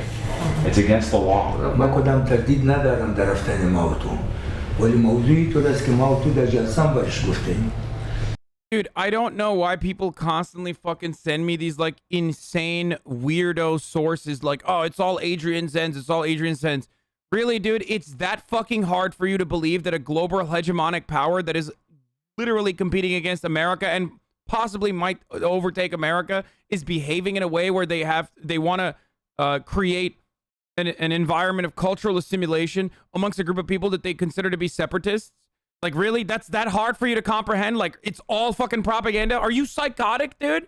Are you literally insane? Of course they're fucking doing that. That's what big superpowers do. You have to be a fucking delusional, brain-dead moron to unironically consider this to be, like, that far-fetched. That's not genocide, though. It absolutely fucking is. If you consider it's what is going on with the indigenous population in Canada, or what's going on with the indigenous population as far as cultural assimilation and forcible cultural assimilation to be genocide, then you have to fucking say with your chest that what's going on in China is too. That's nuts. And I even say cultural genocide, which is the fucking UN definition, rather than like full-blown genocide. Sure that, you know, those people who are being subjected to that probably don't feel the same way.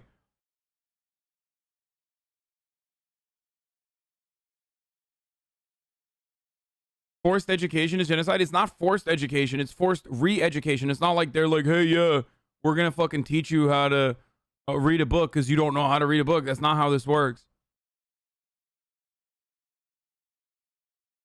Like, China has done a bunch of wonderful fucking things, okay, domestically. I think we all agree on that, or at least me and the fucking Dengus agree on that, okay?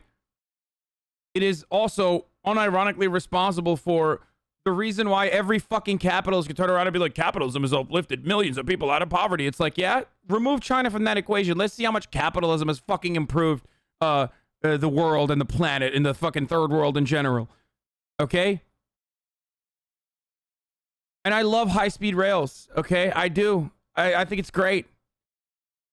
But ultimately, you're a silly bitch if you think that, like, a global hegemonic power that is desperately competing and might overtake America soon, that's literally using American propaganda to justify the exact same thing that they're doing to the Muslims living within their borders.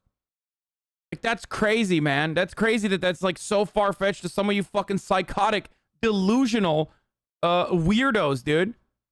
Like, do I believe that the Western media routinely propagandizes every little thing? That's why there's a different designation for labor camps when it's in North Korea, but like, we house 25% of the entire planet's literal imprisoned population, and we're subjecting them to work, and slavery is legal in our Constitution according to the 13th fucking Amendment. But also, we are not doing it in labor camps. We're doing something different. We're mass incarcerating people. Like, I get that, okay? I get how it's different for Americans. So why the fuck do you always behave like an American hog would, but for fucking China? Jesus Christ. Just keep going. The postaki miru. Tepla put me one. Ma khudema, ma baymi pama. Ki kuni mardom aslan da kharab chisham daran. Ba yak dapau do dapau 20 dapau 100 dapa namiشه که ما برای میگیم که تپلا را نگاه نکنی کونی را نگاه نکنی تپلا نگاه نکنی ناسوق نگاه نکنی سر از اون که دیگه برش گفتم میشه ما دا پست رفتیم پیش ما تپلا پد کرد. So this meeting went on for an hour and a half, 2 hours, and as you can see, he's not interested in stopping this practice and doesn't really seem to think there's anything wrong with this practice. Let's do this. Let's get together and go out there and get these kids out of these PBs and get them back to their families. We'll go in there early in the morning. And we'll start going from PB to PB to PB. And if they've got kids in there in the morning time, then we know that they've probably stayed there overnight. We'll free the kids and we'll arrest the PB commanders. Eventually, maybe to wrap up the meeting, he says, okay, I agree, we'll go out, we'll do a raid first thing in the morning, and we'll arrest these commanders who are keeping child boys. So Major Stuber thought he'd made a real breakthrough.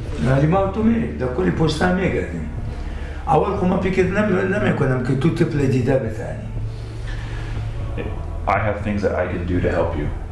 You and I are in a position right now to change this situation in this city. If you do this, people will know. PB is a patrol base, not peanut butter chatter. That you are somebody who stands for justice in this area. وقتی که ایتو اشخاص گرفتیم بعد از اون بگو ما و شما باید قطعا بالای زیاده هم نکنیم. هرچی که مسئولیت که برایشان راجع میشه باید قانونی کار کنیم. Do this, okay? I'm serious. So Major Stuber walked out of that meeting thinking this operation was going to happen, think they were going to turn up there first thing in the morning and arrest these guys. A few hours later, he got a call on the radio, can't do it, operation's cancelled, and to this day, no operations taken place to even question the police commanders. How rampant is it? Dude, stop. Stop. Every fucking dangoid turns into like a neocon. The moment that, like, the literal moment that, like, Uyghurs are fucking mentioned. What the fuck, dude? Literally, I'm gonna read you something. I mean, I think there is context to consider here. There were numerous terrorist attacks and stabbings occurring in the region from a growing Islamist presence. Not to say that excuses mass assimilation, but it begs the question, what's the correct response to burgeoning domestic terrorism? Thank you for not mentioning, Uyghurs. So it made it much easier for me to literally just read out what you wrote and be like, that's unironically what the fucking conservative rights argument is against Muslim terrorism in this country. Yeah. Patriot Act, which is what China did. This Chai boy. One of his men who is less cares less about this than he does, said to me, try finding a police commander who doesn't fuck young boys. You don't even have the balls to say that Armenian genocide didn't happen. Are you afraid of Americans canceling you? I admit that the Armenian genocide happened because it did happen, you fucking idiot. That's it. That's literally the reality.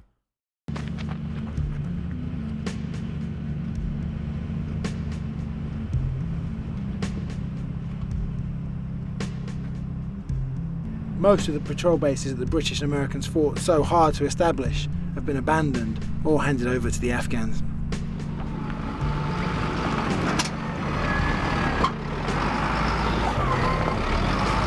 You're reading Turkey's stance on Kurds word for word? Yo, you dumbass. How long have you been in this fucking community? I know you've been in here for a very long time because I recognize your fucking name. You know what my approach is. You know what my opinion is. You know I don't think it's acceptable. So why the fuck do you constantly bring this shit up to make it seem like I'm pro oppression of Kurds? Okay?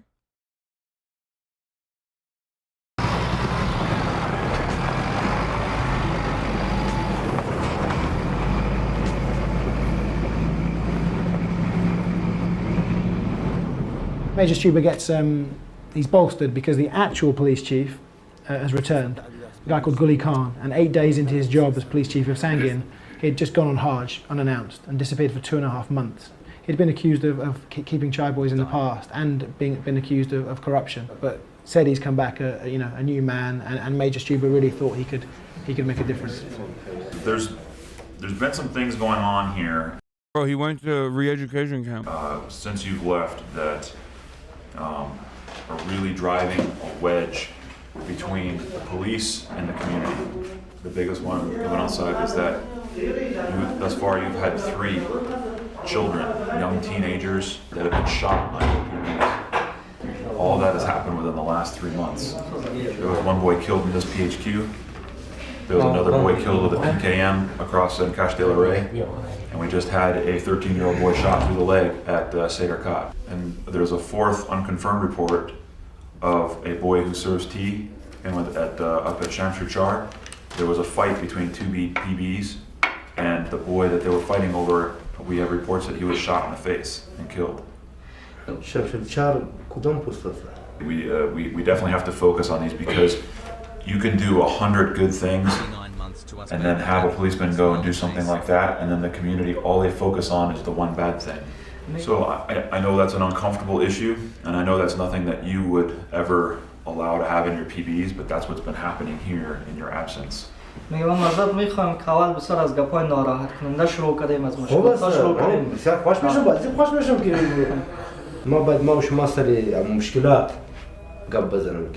مشکلات چی مشکلات بوده او خوب کار کرده او خوب است او وظیفه ما و شما است که خوب کار بکنیم ولی خالیگاه که دارم ما وش ما بسرعي باس كنا كم خليقات شو بود شو مشكلة بود هنا منو مثل نمي بسيار problem.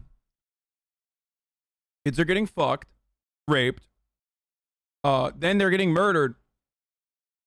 This guy literally fucking sounds like, I don't know if the translation is good or not, but he sounds like Kamala Harris talking about progress. You know what I mean? We are going to wrap our heads around finally starting the process of thinking about this issue long and hard. Okay? I also say that this is also something else that's very good. These are all the patrolmen who are ready for academy. This really gave, a feeling of optimism. He was sending 20 men off to Lashkargah, the provincial capital, to get proper training. They were going to come back professional policemen.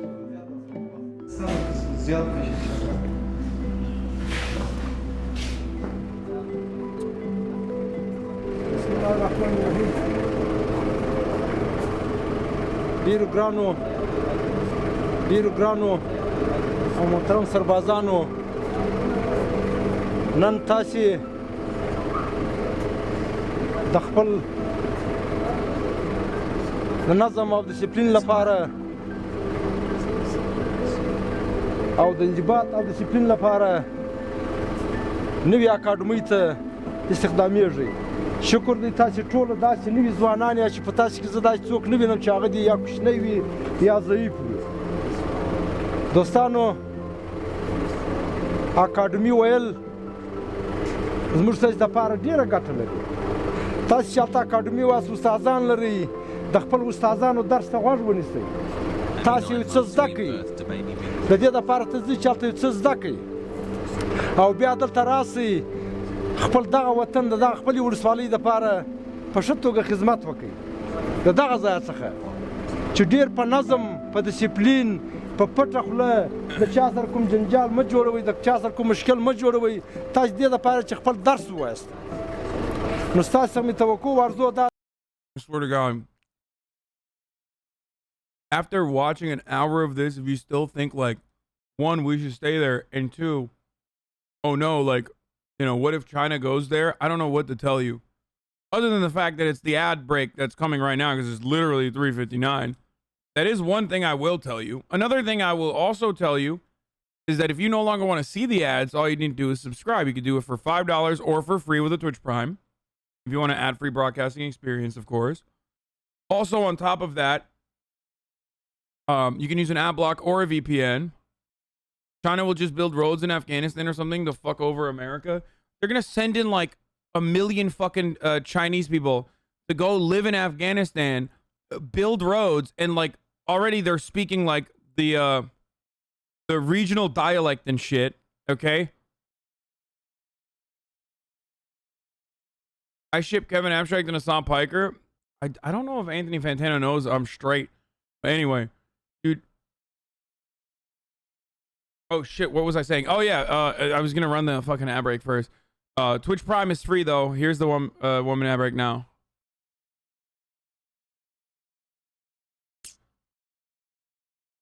دا چې تاسې راسئ او دا خپل نور خلک پوه کړئ چې ورور هلته اکاډمي ده اکاډمي د علم زانګو ده هلته د زده کړې دپاره ځئ هلته د Class stash stream mate? Oh, shut the fuck up.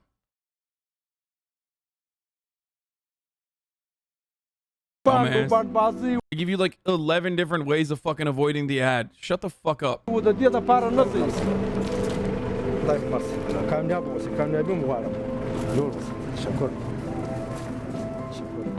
day after they went to Lashkargah for police training, 6 of them got sent back because they failed the drugs test.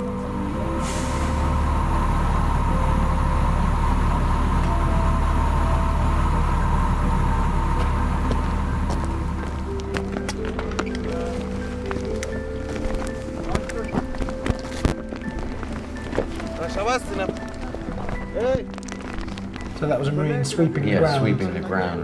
Behind the dudes walking. Yeah, which sums up the situation perfectly there.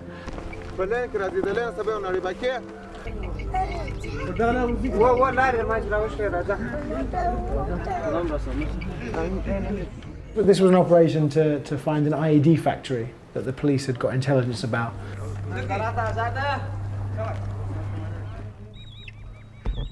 It turned out to be a derelict building with one old Chinese rocket hidden in the corner, which they got out, and then Guli Khan arrived to give a speech to the local elders. His message was pretty amazing. دغه خلک چې دلته ناست دي یو لا ولاکه دوم سړی لري څنګه دوم سړی چې دوی دوم سړی تر شا لري یا د طالب سره لري یا ستاسو دې سبا خبره ما نه ده کړې ستاسو خبر زه نه کوم داسې درته وایم دا ګرده یو سر خلک دغه چې نن تاسې راګرځولي دي دغه چې دلته ناست دا ګرده یا مستري دی یا دلته په بازار کې کار زه نه وایم همداسې دی شی نشته دلته اوس موږ ټول زموږ به خولې ته ولاکه انسان لا وګوري زه نه وایم خو د دغه څه مسله ښکار نه جوړېږي وایم دا خورا ښکار نشي جوړولی ما خبره بېرته پر ځای شوله چې ما درته چې په دې شاله کې زه انتفاق نه وینم په هېڅ او خو نشته نو ولې نشته یو د میرمندو پروت دی یو د دغه کلاګر راغلی دی یو دغه په قومو به جلا یې په اسلام کې خو به جلا نه یې یا په قومو سره جلا دي په دین سره په قومو به جلا یې اسلام خو به یو اسلامي یو اسلام یو ورونه به یاست نو بیا قومونه څه معنا لري قومونه څه ګټه اوس دا خبرې دي سهار چا چای خوړلې چا نه خوړلې روانې ګرد خپل په خواري اخته دا ټول مرتر سیاسر تیر پر مومن تیر د په کور کې څوک نشته نو ولا کوم طالب ته وایس نو ولا کوته ته زی بازار کې 500 روپۍ ګټي ورونه چې صاحب 500 روپۍ په بازار کې ګټي مزدوري کوي خو دې مګر عجزه دي غرزولې د کوشنۍ دي غرزولې هغه څوک راځي په شي جوړیږي It's kind of really pathetic and fucked up, and I mean, aren't these people just like exhausted from years of this shit? Like, but that's why they're not going to pick sides. That's why they're just going to like try and have a quiet, easy life by being nice to whoever is in their backyard, day to day. And at the minute, these guys and certainly us are leaving very soon, and the Taliban aren't going anywhere. No, so the idea they're going to stand up to the Taliban on their own is ridiculous.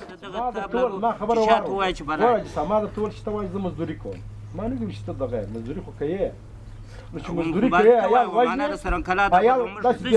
کواله پر کور ولاکه څوک پاتې عجزه چاته وایسته ولاړ ولې به سطر پرې ولاکه یا تا ته وایي هغه ته وایي موږ په دکان کې ناست موږ دا ګرده ته ورته سراینو تلاشه کړي یو موږ دا نن چې دا ناست دی د ګور د یار دانه خلاصه ده یا بدله دا څوک به کور ته ګیرېږي نو زه څه چا مکو خو زه دا ځم په بازار زه درته دا درونه پورته جواب ورکړم مه کوه خو یې له ولاکه زه هم دا درونه پورته جواب هغه ټکان ته ولاړ یو چې یا بهتره باندې که یا بغیر باندې موږ څه وکړو ولا که یوه چاره له بل لرو بیا خدایه موږ په واسه اوسې په خدای که یا پر تا باندې ټاپ اوسې یا هم په خدای که په واسه چې په واسه مو سې د دا جنجال له چا خواږه خپل یو ممې د چا سره کېږي چې په تبای ورسوي همدا موتا نه وایي چې خدای پاک مړه نه کړي اوه خود مو نه وایي په دې خوا کې دا لرو کې نه لرو ولې نه لرو موتا و دغه کې دې هم لري This motherfucker is just like using religion to fucking silence them. Like, come on, bro. We're all fucking Muslims, bro, right?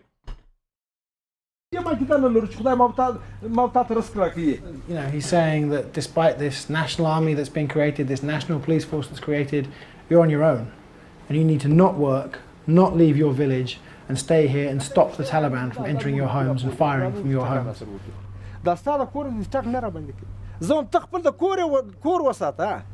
زه نه درته چې دا وطن مال وساته زه نه درته چې ما سره توپک واخه زه نه درته چې ما سره درشي واغونده زه درته دا خپل ځان وساته دا خپل زوی و دا کاز و وراره و دوست کړ ته مکه وروره مکه بالا بس تر څه وخت نه دی ټک د غم دی یو کوشنۍ تا په څه تکلیفونه رالوي په څه خوارۍ رالوي څومره مصرفونه تکلیفونه ځان وړي مګر یو مرمۍ راڅخه خوږي. Supposedly the police and the army are there to protect these people from the Taliban, or at least drive a wedge between the people and the Taliban, and he's saying defend yourselves.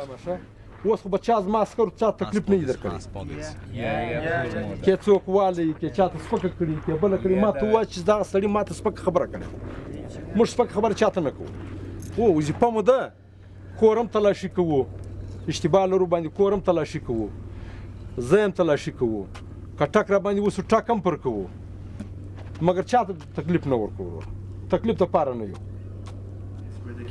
Do you think any of them might be Taliban as well? Yeah, I mean, it wouldn't surprise me at all. The Taliban aren't this outside foreign evil force that have come in. The Taliban most of the Taliban fight allegedly within walking distance of their homes. There's always some Taliban there, always. زه نور څه نه وایم ښه That's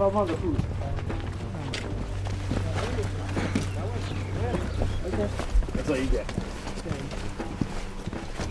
This was the third Afghan army operation. As the other dude also mentioned, like, part of the reason why they're fucking popular is literally because the previous warlord, the previous pedophile warlord in certain areas like this one, like the areas that these guys are in, would have been purged by the Taliban. You know what I mean? So it's like, all right, well, like, some people see him as fucking liberated. 1 year, Hassy. You should come to the No. That doesn't make what they're doing correct. That doesn't make them good at all.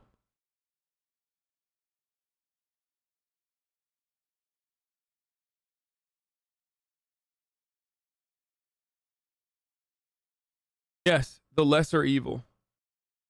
That I followed, and it was very tense because the guy who I pointed out earlier, who fled with loads of weapons. Yeah, the guy that was firing like crazy. Yeah. One of Hamid Khan's men was arrested a few days ago with loads of weapons and a lot of ammunition.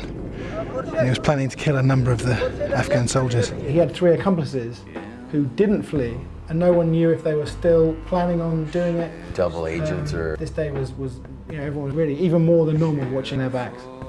So everyone's on the lookout. If you think that he's starting to hold his soldiers back because we're here... He keeps saying Taliban bad every 5 seconds because no matter what the fuck I do, and say, there will always be people that are like, I can't believe you're just like literally standing the Taliban. Like, I can't believe you.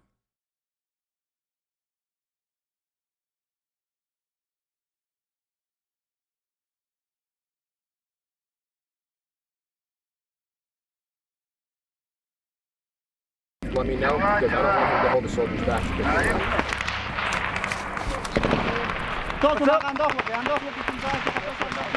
از نقطه میانرودی انداخت ادامه داره، دشمن هم انداخت میکنه، بگو پرسنل ما انداخت دارن، پرسنل ما انداخت دارن. دیگه تیمی که پیش است، تیم پیش ما زیر آتش است، تیم بعدی که تیم حمایه است، او از تیم اول ما حمایه آتش میکنه. حرکت هغه مینون زای مش تاسو راشي هو خو دیگه ته حالت بازی حالت چې د طالبانو بیرغ دی حالت ازي. In this operation, they've got 2 local informers who they've dressed up in army uniform, put balaclavas on, actually gave them weapons later on, and they're sweeping through a village and they just point out who they say are Taliban, and those guys get arrested. فقط یو سو پښتني په خاطر تاسو بوش سره راځي بیا باقاس به تحقیقات نافي. کومندان صاحب دا کومندان صاحب خپل پر آزاد سره زموږ شرم دی په خدای شرمنه داخل ګوزه یا قانون مراتبم دا اوس چاته ته وایي فقط تصمیم یک سرباز بگو کنه مو سرباز متوجه نمی باشه. یه به پتای تکشن کومندان ها شته سلاس بار باز دادم دا گروپ سره تزی 2 نفر دیگر هم گرفتن. Is that like a common practice or a technique? Yeah, fairly. But the problem with that is, you know, people can just point out their local rivals, right, rather than the actual Taliban. The other problem with that is, even if they're genuinely Taliban, most of the people who get arrested and detained get released, right, because of money paid to the right people or connections. Or all of them get released when the Taliban inevitably takes over and basically empties out every single fucking prison in the country.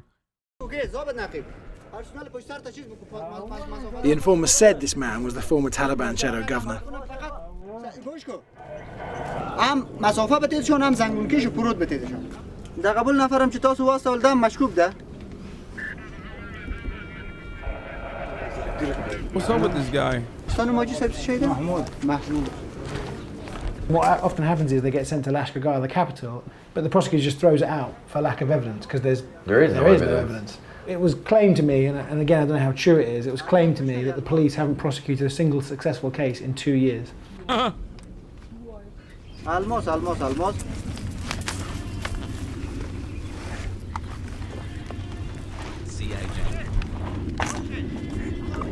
So we've now got to start walking in the footsteps of the man in front of us, because this is the first band of IEDs that the Afghan soldiers have to walk through to get to the village.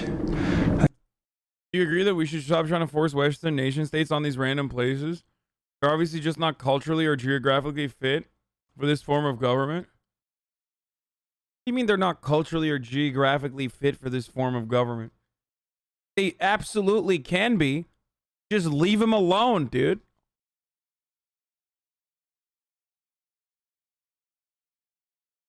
Yo, liberals are so weird.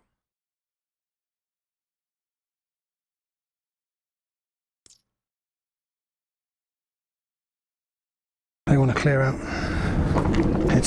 Orientalism it just gets like, every liberal is like 3 seconds away from saying some like real racist Orientalist shit. You know what I mean? It's no matter what happened. A road covered in pebbles, so it's very easy to hide IEDs.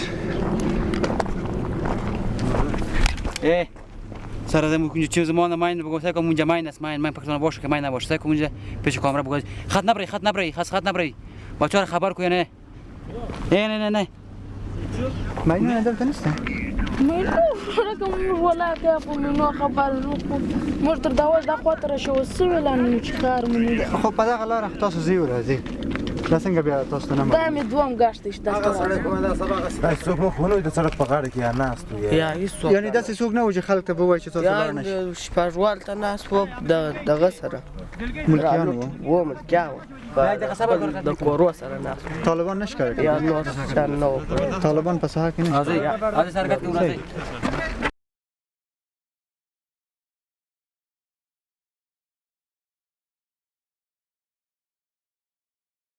I want to show you guys something. The golden age of Afghan history. The era between 1963 and 73.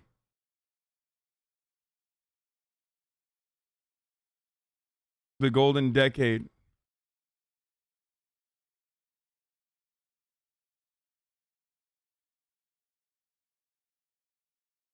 Pog. Now, don't get me wrong. It wasn't the entirety of Afghanistan that had this kind of attitude.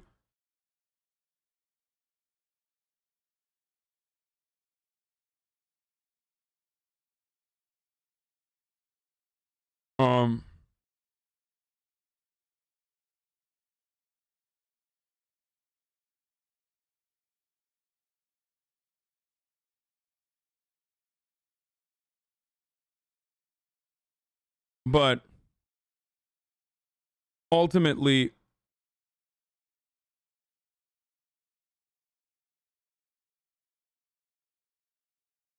every other fucking country in the Middle East in the 60s and 70s were doing better.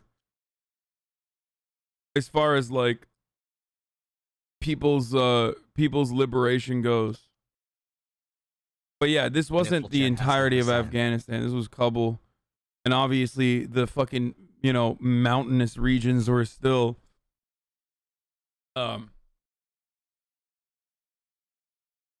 Kuma's weird champ. The mountainous regions were still like repressive. But it's the same with Turkey. Like Turkey used to be less religious than it is now, or at least the way it presents itself now. A lot of the religious people in the country, a lot of the religious people in Turkey literally fucking are more religious now than the way that people used to operate back in like the 60s and 70s. Sure, people, you know, covered their hair in villages and stuff like that. But never to the same degree of like wearing full-blown burqas and shit like that. And for a lot of and the same is consistent in like North African regions too. North African nations too, because unfortunately with imperialist expansion in the region, there were a lot of reactionary people that were able to utilize the growing hatred towards the West as a way to, destroy, squash secularist attitudes. Do you see what I'm saying? And I don't care if people want to wear the hijab. Don't get me wrong. I don't personally give a shit. But the irony is that, like, there were people who used to, cover their hair and whatnot, of course. It's understandable. It's a part of the religion. And it's up to every woman if they choose to do so or not. Right? But burqas are, like, ridiculous. Like, you are incredibly restrictive. You are ridiculous. You are absolutely being a fucking asshole. And even in the Ottoman days, like, it was never as aggressive as it is now in, like, Istanbul and in other places all around the world, in, like, a lot of these Muslim countries.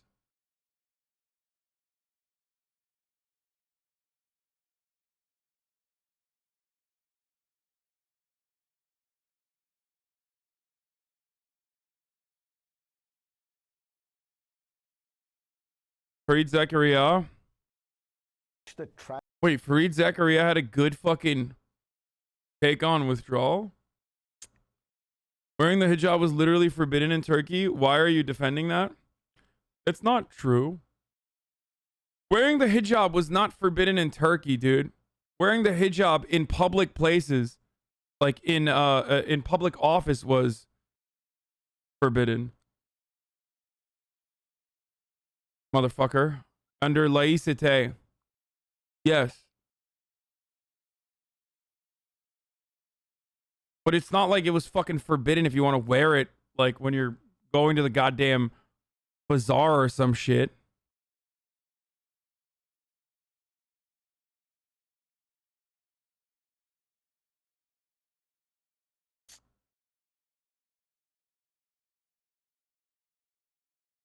Boy.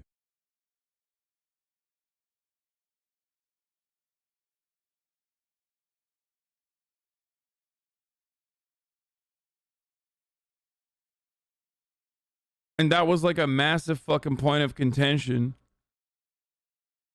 Was Turkey less conservative when you're growing up there? Yes, Turkey has gotten more and more conservative, at least in aesthetics, since I left and even before then.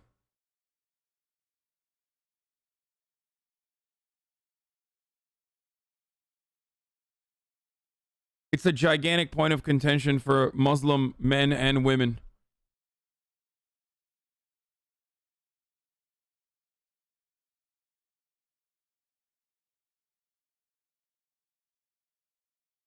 That's why Erdogan regime lived longer than that, because of hijab restrictions. Yeah, that's why. Not because of fucking abuse, corruption, suppression of free speech, privatization of a lot of, like, government-run industries that originally, like, seemingly fucking pumped up the economy. Posturing relentlessly to Western powers. In aesthetics, that plays really well with a fucking dumbass audience. A coup d'etat that certainly, again, was most likely caused by the United States of America. Some people in here think that it's fake. I don't think it's fake. I think it was straight up a Gulen executed coup.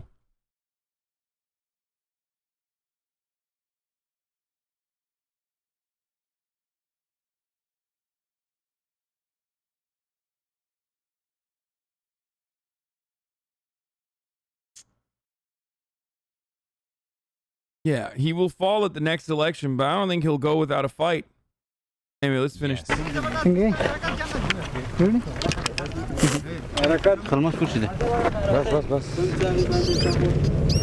بس ما ورني شيء كده مثل آقا بس ترى يفتح ما تيزا کماندان سر خبره اول ترکون هم کماندان سر یک نفر ما میرم اینا رو براتون نشان میده بعد از او باز تیمتان کاری میکنه چی هست همین لاینش خو لاین ماین هست دیگه کاش نکنم من یک دفعه کپولی نه دست نزن نه دست نزن بیجار میکنه Dude,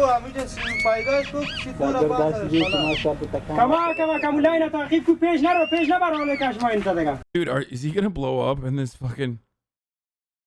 Oh no, they do a controlled demolition.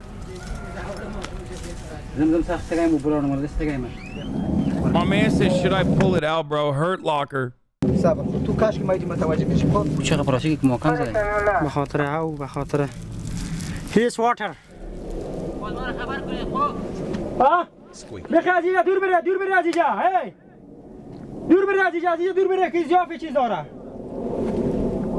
چرا نمیکنه تو قید نکردین قید کردم چند قید کردین این دو دقیقه زده باز میشینه ولی یک دقیقه پیر است یک دقیقه شما طالبان گیر کنم مجله را بوست بک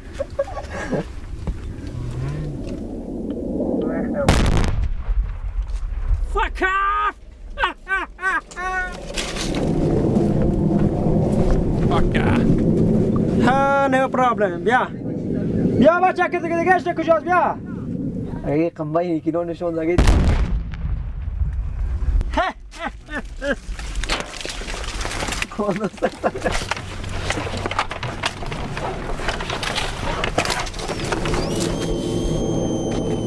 They're just having fun, bro.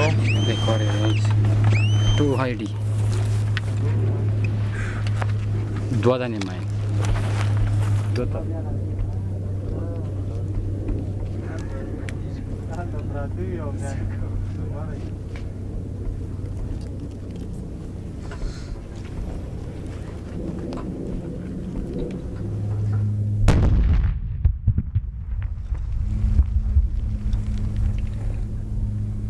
The focus of the operation became to remove this white flag, the flag of the Taliban, not a flag of surrender, and it's within view of one of the patrol bases. So all they wanted to do was take down this flag, and they had a few funny ideas about how to do it. What are you gonna do, Hamikan? Yeah, blow up the tree? You should. They told that they have not enough demo to destroy the tree.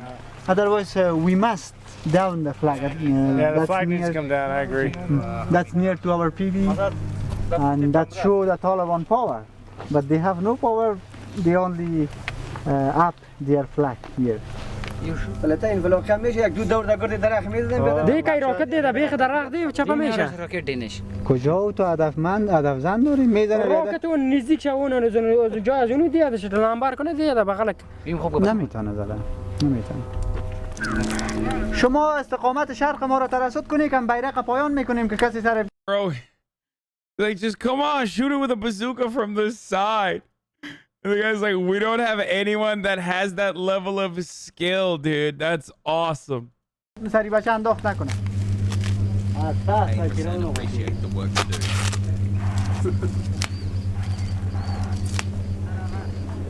داد بیرق لاندې واخله در کشی که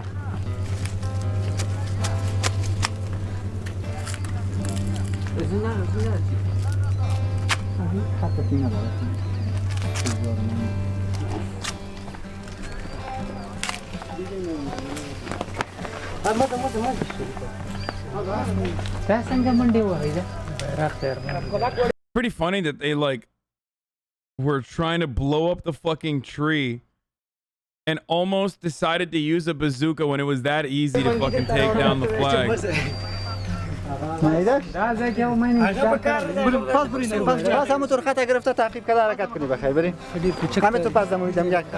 I think they did 9 IEDs in about an hour, which is unbelievably quick. Yeah. Yeah, it is unbelievably quick when you're fucking when your standard like operation protocol is literally just like no gloves, roll up to it raw, fucking being like, all right, it's beeping right here, blow it up.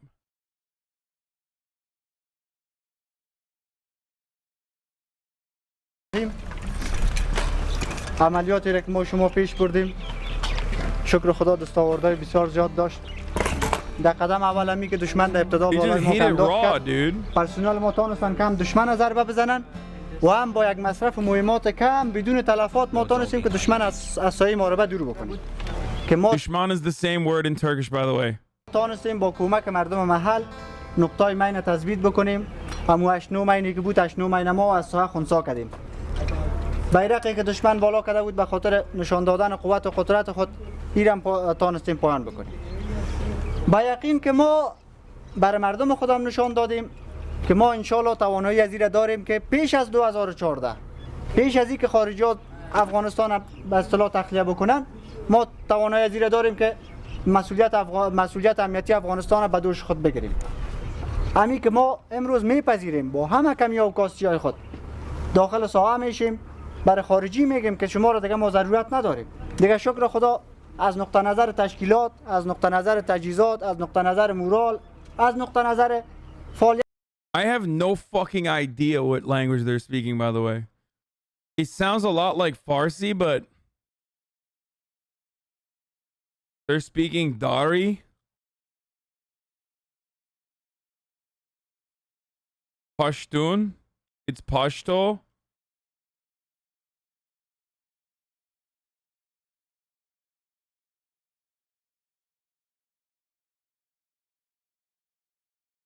Not Farsi at all. It's a dialect of Farsi. Yes, I know the Taliban spokesman said the war is over in Afghanistan, bro. I know. Yeah, thank you, Captain Rico, for the 5 gifted subs. Dari is the Afghan dialect of Farsi. They're speaking Pashto.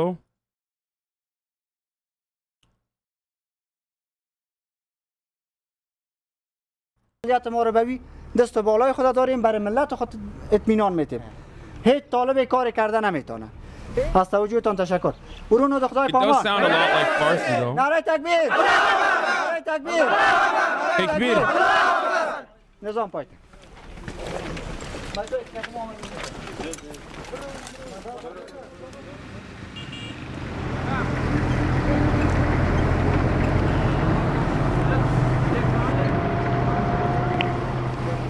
Okay.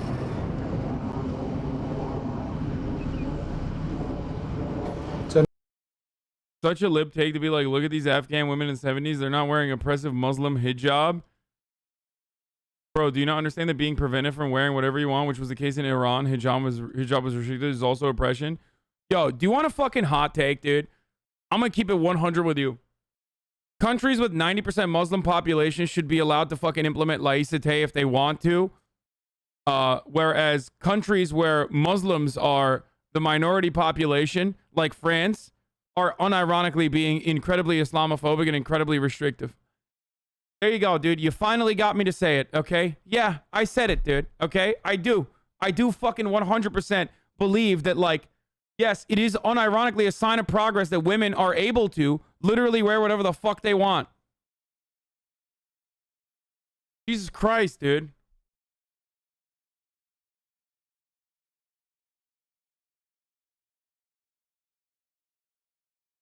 Especially as it pertains to, like, so license day for Turkey, but not France. Very bad take. What the fuck? Yes, not France.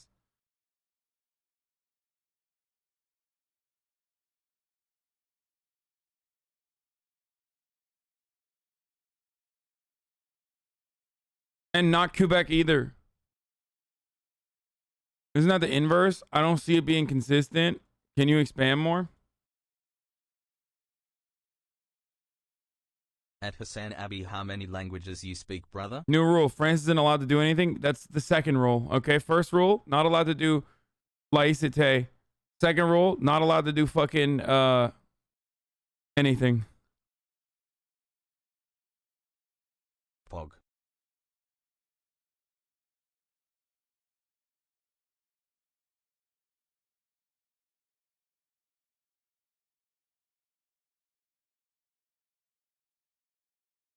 Like, you fucking, me pointing to women being able to walk around like this is not anti-hijab, you dumb fuck.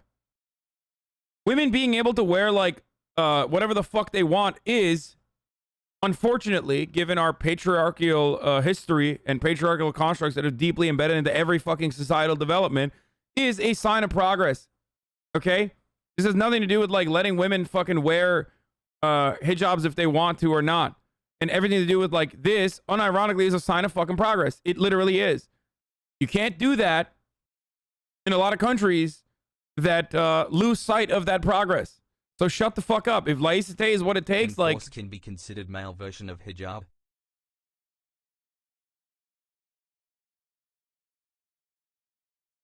Regarding your take on women in the 70s, it's precisely this utopian nonsense cultural imposition that led us to seek out invasions in order to save the other. I've never First of all, that's idiotic considering the fact that that didn't happen in fucking Turkey, where I'm literally from. And two, I've never been an advocate for Orientalist Westerners coming in and being like, oh my God, I can't believe, I can't wait to fucking liberate these people. And lastly, that's not even what happened in fucking Iran, for the record. Half the time, it's like Westerners that are coming into already fucking liberated countries that do offer a lot of fucking civil liberties to its citizens, and then, you know, killing fucking or trying to overthrow democratically elected socialist leaders that want to do the big no-no thing, like nationalizing their oil production, okay? You know, using their own natural resource for their own good, for their own fucking people, going, oh, that's not going to happen. And then the alternative is seen as like the liberators of Western imperialism. And those liberators oftentimes are unironically just utilizing and weaponizing Islam, or their version and their understanding of Islam, incredibly restricted understanding of Islam, to say like, this is who we really are. Fuck this Western elitist nonsense. Also kind of weird that like you as like American Westerners are trying to educate me on Orientalism when I live it. Like, what the fuck do you mean? It is really weird. It is really weird when you try to educate me on you know, Western understandings of the Western understanding of Muslim, predominantly Muslim countries.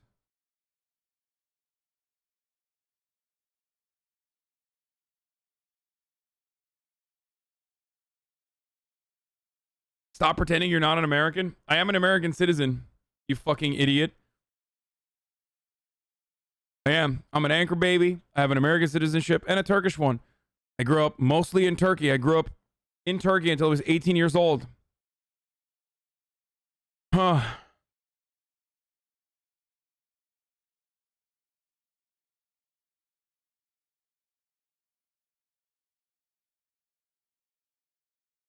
I don't understand your point. France can't do secularism, but 90% Muslim countries allowed to do the hijab requirement. You tell him.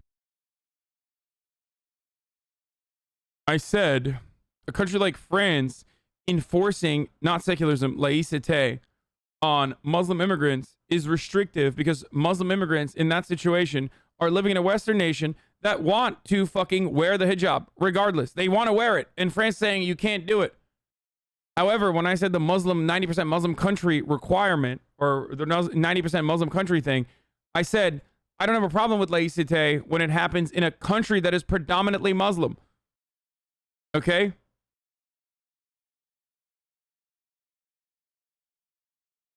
Because in that circumstance, you're functionally offering people the liberty. And if people still want to wear the hijab, then fine. That's okay.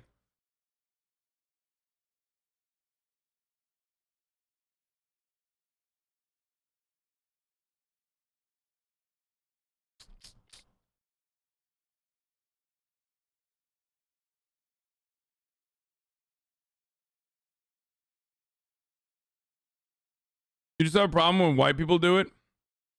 Yeah. How about that? I do. So what?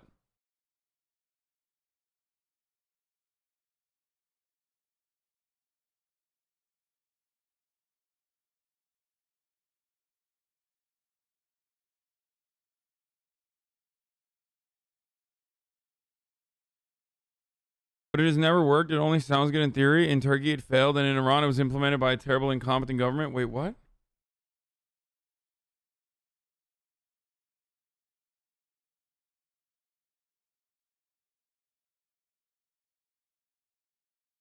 Turks are Arabian, right? So Taliban is same thing with your people. Dude, haha, lamo. This guy's Turkish. This fucking idiot is literally Turkish. You know how I know that? Uppercase I.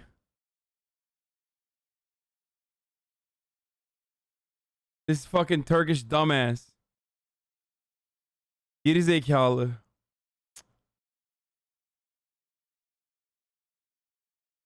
That's not a thing in English, dude.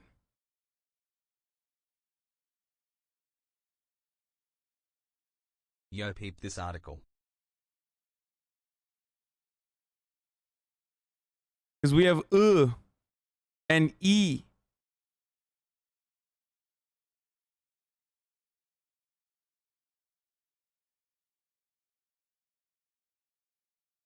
So secularism, which is intended to undo the oppression of religion itself, is oppressive.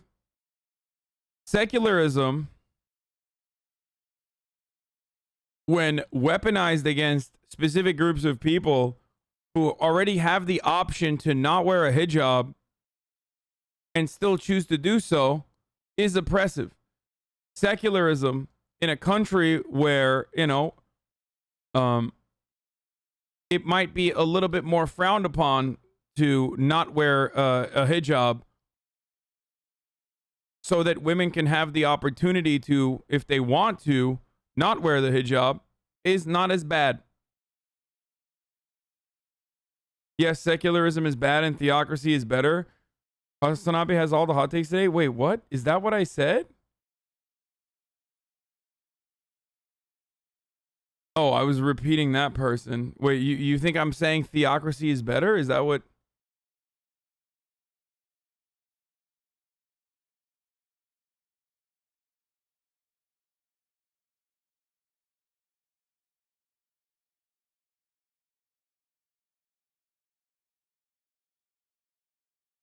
The de-Islamification of these majority Muslim countries is incredibly difficult. Turks resisted it, and Iranians resisted it because the government was just terrible. I'd like our countries to be secular, but it takes time and progress. I don't know if banning the hijab all at once will ever work in the Middle East. I mean, it literally did work in Turkey. It kind of did. It's not like people were like, oh my God, I can't believe you're going to the fucking school in one of the villages while wearing a hijab. Like, that's fucking bullshit. But yeah, that's not what was happening.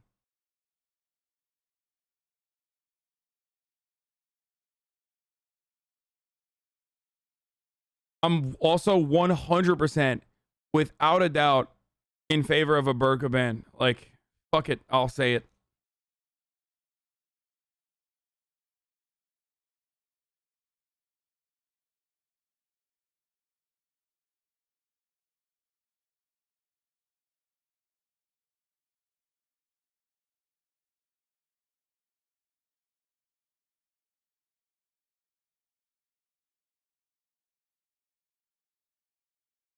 Okay, but would it still be oppressive if all forms of religious expressions in public places were banned? Like a cross necklace or a yarmulke, for example, I guess. I'm not certain on France's current laws and if they're just kind of Islamophobic with this facade of secularism. Can you wear a yarmulke in France? I mean, French people are kind of anti-Semitic too, so I don't know if... Some French people are. Not all French. So I wouldn't be surprised if they fucking banned yarmulkes too, you know what I'm saying?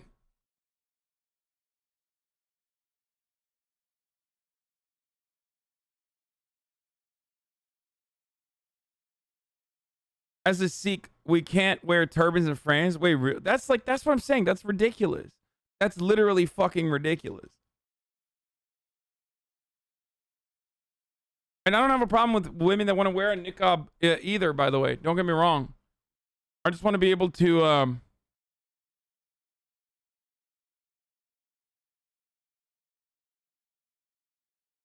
okay, first of all, when people say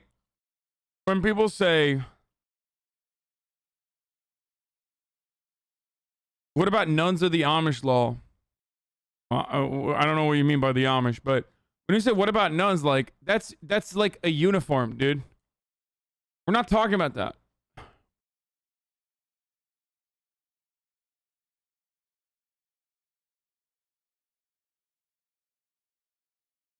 You are not supposed to wear any religious symbol when working for the state. In practice, it's not applied that much for Christians, while applied too much for Muslims.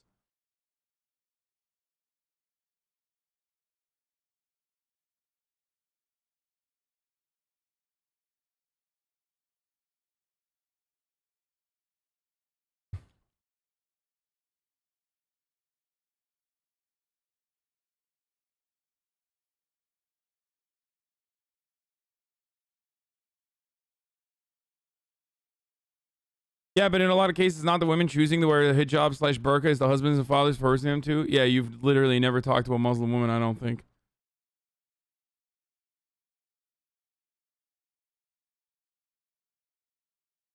Like, especially when it comes to like literally Western nations where it's not the norm anyway.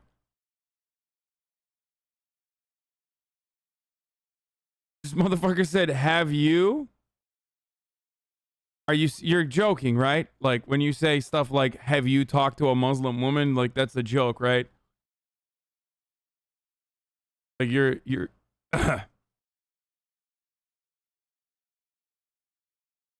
like it's gotta be a joke, right? It's like telling an American, have you ever talked to a Christian woman?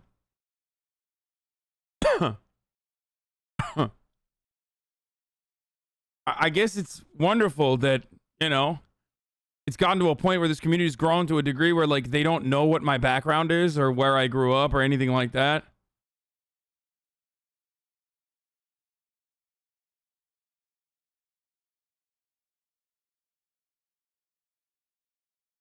All the power to all the people. Oppression is oppression, hassle to everyone.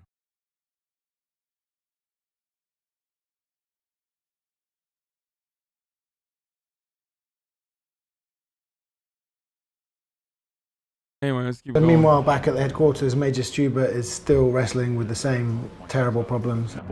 We've built this PHQ here. We've got 4 towers, and we've got a generator, and we've got a pump, and gates and concertina wire. But it's empty. There's no fuel here, and because of that, because of this simple logistical need, they can't get out. They've got 34 patrol bases from all the way to the southern green zone, all the way to the northern green zone, that they can't get out to. If there's anything that's out there that's going to really jeopardize the security here, it's not going to be a lack of fighting will. It's going to be something as simple as this: not having any fuel to be able to get anywhere. Where the fuel comes into is Lashkar, which is generally a 2-hour drive away. And the southern part of the southern green zone there, known as the Page area, is still controlled by the Taliban. So you can't get a fuel truck up here. It's just too dangerous for them to bring that much fuel to try and come up here and get. We should, baby, please reconsider what you said. Nuns, the uniform, and Muslim women who wear a burqa don't fit under the definition of a uniform law. Yes. A uniform is something that you put on for like your job. It can have a religious it can have a religious thing on top of that. But yes, the burqa is not applied to exclusively like religious workers. It's literally everyone. The whole point is like giving women the liberty to be able to make their own choices on whether they want to wear a fucking hijab or not. Well, not the burqa anyway. Like, unless you think everyone that wears a burqa is like working at the mosque or something. No, go to the Oxford definition. I don't give a fuck about the Oxford definition, man. Shut up.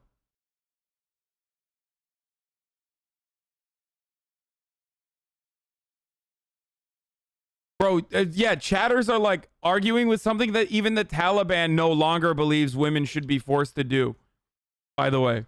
Like, they asked the Taliban spokesperson, and he was like, yeah, women can wear whatever head covering they want, but, not burqa.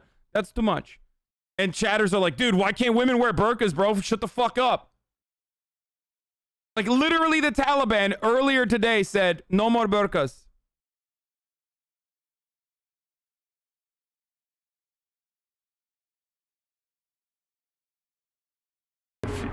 To refuel their tanks or to refuel their vehicles. So what they have to do is they have to sell the fuel down there in Lashkar Gah, and they sell the fuel, and anytime you start selling fuel or selling those types of things, you open the door for corruption to be able to enter into the process. And unfortunately, this particular PHQ used to get about 20,000 liters every month, and the spigot has literally been turned off on them. And the Afghan government announced it was going to stop sending fuel down here, and it gave a figure of how much was stolen. How much was it? I don't remember the number. It was it's nearly $1 million worth of fuel. So whatever $1 million US will buy in fuel. The government of Kabul was saying because the police are stealing so much fuel, we're no longer going to give it to them. So they can't move, they can't go anywhere. There was a big fight the night before and they couldn't get to it because they had no petrol.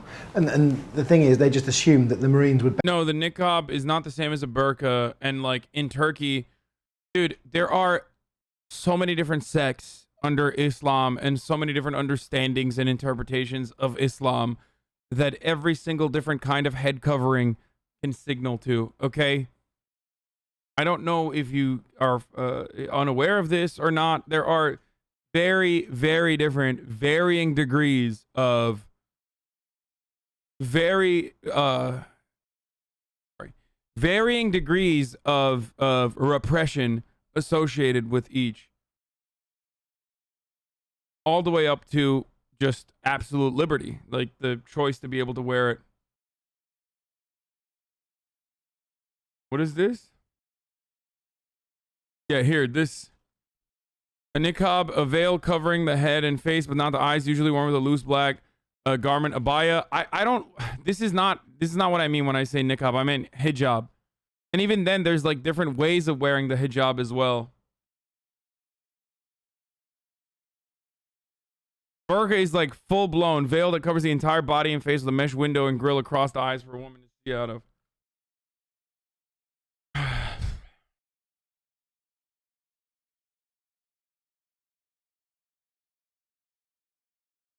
Dupatta, a long scarf loosely draped across the head and shoulders, common in South Asia and often paired with matching garments.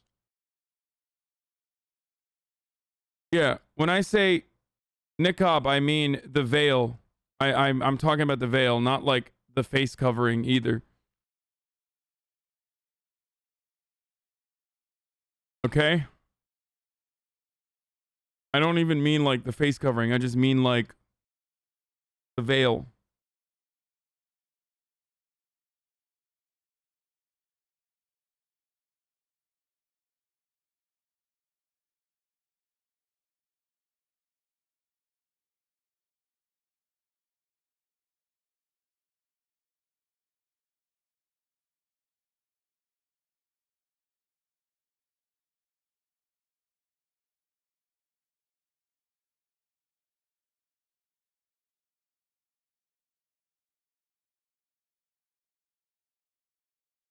Burqa looks like some Assassin's Creed shit, with all due respect.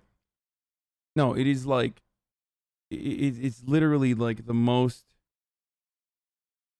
The people that wear burqas are oftentimes coming from like very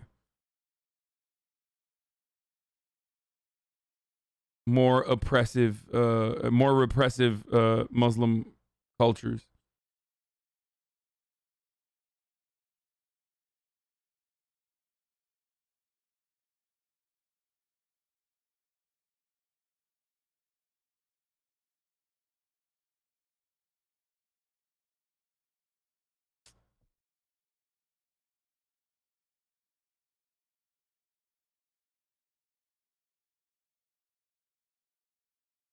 Hassle.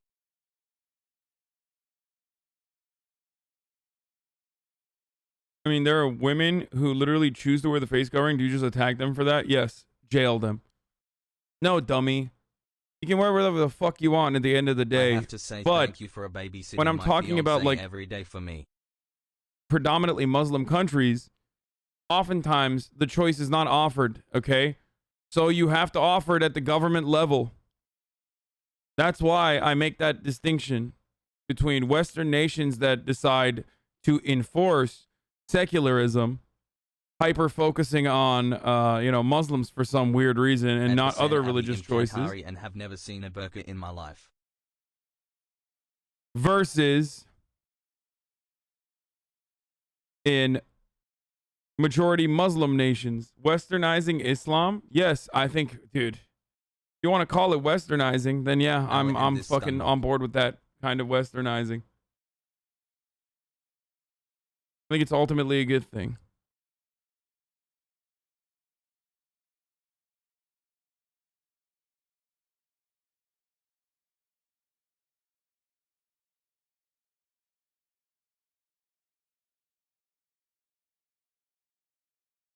bail them out and give them their petrol. Right. Which the Marines are now saying, no, it's not working like that anymore. You are on your own now. Right, so they've been stealing it for years and getting it off the Americans, and now the Americans have cut them off. Yeah. We had a long discussion with Sergeant Mateen today about how somebody goes about getting a commission within the AUP. He said it costs about 50,000 Afghani, or which is about closer to $1,000 US to be able to get the bribes paid in Lashkar-Gah, and then it's another $4,000 US to get bribes paid within MOI in Kabul to be able to get them into the academy. So, in order to become an officer, just even a basic lieutenant here, it costs $5,000. Thanks for the raid, Stonepup. Did you raid me? I didn't see it. People are fucking saying that. So that's quite a steep price for an Afghan. And these are big issues. Do you think they can be resolved by the time we leave?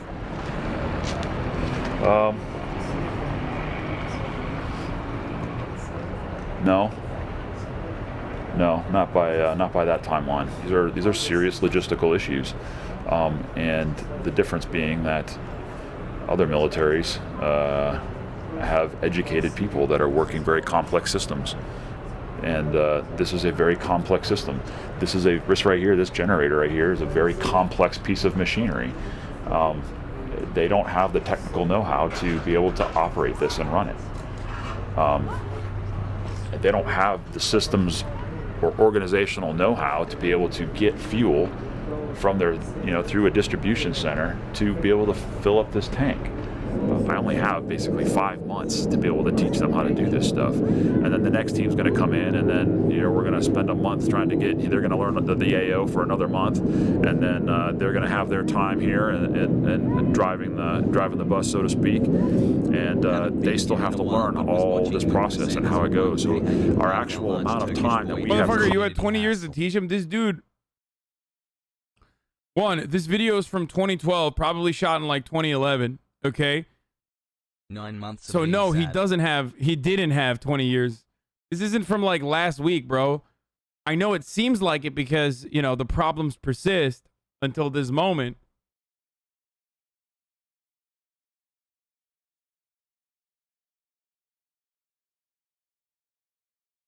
Contact with them to be able to, one, understand their system, and then be able to coach them through it and help them be able to request the supplies and to be able to have a functioning logistical section. It's a complicated task for anybody, and it makes it even more complicated when you have a police force whose officers can't read or write. They can't communicate on paper. I mean, if everything's done by cell phone, there's no tracking, there's no record keeping. The system becomes wide open for corruption, exploitation. I mean, you look on the roof of the building right there, you see these, you can see the solar panels that are up there. But when you go up there and you look at the solar panels, you see that they're not really connected to anything. And when you ask them, like, well, where does this go? Where, who put this in here? They can't answer those questions. They don't know how it works. I've got policemen on my team. I've got an administrative officer, but I don't have any solar panel experts to be able to help them fix that out. So it's left to guys like myself and my team to try and figure out how to hook up solar panels and tie it into an electrical structure and a PHQ. The whole policy is designed as if everyone was educated, literate. There was a permanent police force there for years, as if the Taliban were no longer a problem, as if everybody wanted little girls to go to school. And it's all a fantasy, for 10, 20 years down the road. None of the things that need to be in place now are anywhere near in place. That antenna right there, every time I walk by it, I think if that's not a symbol for what we're trying to do here, I don't know what is. I mean, it's a functioning radio tower. It's standing on its own. It's twisted and bent and held up with strings, but it's there and it works, and hopefully it'll still be there after 2014. It felt like pretty much every day there was a major blow to Major Stuber. So something really bad happened that he hadn't seen coming. In this case, there was a deputy police commander who he was sure had tortured detainees and had child boys himself, who everyone thought had been retired, politely fired. Suddenly he appeared again on the base. Anytime you think you got this place figured out, something else will come up and around the corner that you weren't expecting. I had been assured by the DG, I had been assured by people at Provincial that that guy was going to be gone and I wasn't going to have to worry about him, and that he was going to be prosecuted for crimes against the people of this country, but he's still here. Although he looks a little bit more humbled than he was a few days ago, he's still here, and I don't know what I'm going to do about that. But he is away. He's out of the driver's seat for right now. Ghuli Khan's back, and that gives me hope. Because if you have people like Ghuli Khan, even though he's had a checkered past, he's no saint by any means. You saw it today. He's working with the Sarin Wall, and the guy that's sitting across the table from him right there, right now, that was one of the guys that was telling the Sarin Wall that I'm gonna, him and the CID officer were telling him, I'm gonna kill you if you come over here. I'm gonna kill you if you try and do these, if you try and prosecute people. But how does it work when people have got very serious evidence stacked up against them, seem to somehow get back into positions of power?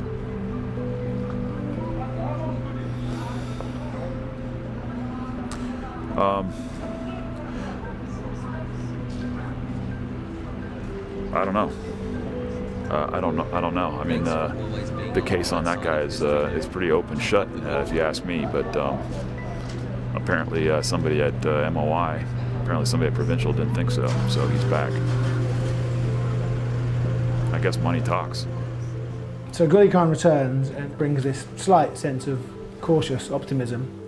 A few weeks after I left, he was fired for no apparent reason. He was replaced by an illiterate 24-year-old who the Marines were told had paid the right bribes to people in the government in Kabul. I came in a few nights after this to the little area where they sit down and have coffee, and he was just laying on his back with his eyes closed, and I thought he was asleep. He'd got a call and 4 kids had tried to pick up an old Chinese rocket, I think, right by the bazaar, and it had gone off. And they died. Yeah, the 4 died. And again, it wasn't reported anywhere. I didn't read about it anywhere. Yeah. But he had to go and pick up the kids.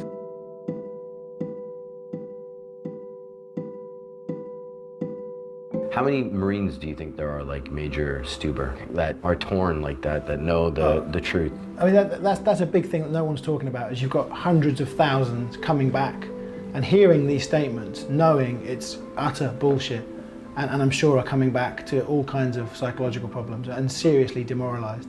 At least 4 guys I've met in Afghanistan have committed suicide since they got back. Wow. I really expected to have some problems with some of the guys that I was with. Not one so far has said, you're cynical, you're pessimistic. They've all said, yeah, we all know that the game is up.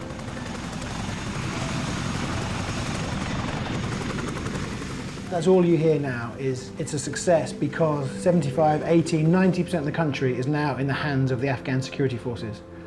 Let's not talk about what those security forces are like. Let's not talk about their behavior. The fact.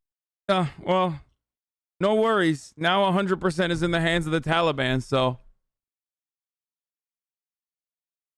Taliban control, unironically, over the course of the past 20 years after the 20-year American occupation has increased. Back there in the lead and we're coming home is success. I mean, Taliban attacks are up, civilian casualties are up, the fatalities for the Afghan soldiers and police are up. 310 a month is the latest estimate, every month. If that's not civil war already, I don't know what is. And you get the impression these guys aren't going to last either. I mean, certainly when they're on their own, they're not going to last. I mean, I spoke to a few Afghan friends who come from here and said, what do you think is going to happen to these guys after we really leave? He said half will join the Taliban, the other half will just vanish. A lot of people are saying that it hasn't worked the way we wanted to in Afghanistan, but they're blaming it on the Afghans. Oh, they always fight each other. Oh, it's just tribal rivalries, I don't think that's true at all. I think there was a chance we could have got it right, but we put the worst people straight back into power after the bombing campaign and because of the rush to get to Iraq. And it's our fault that it hasn't worked out now.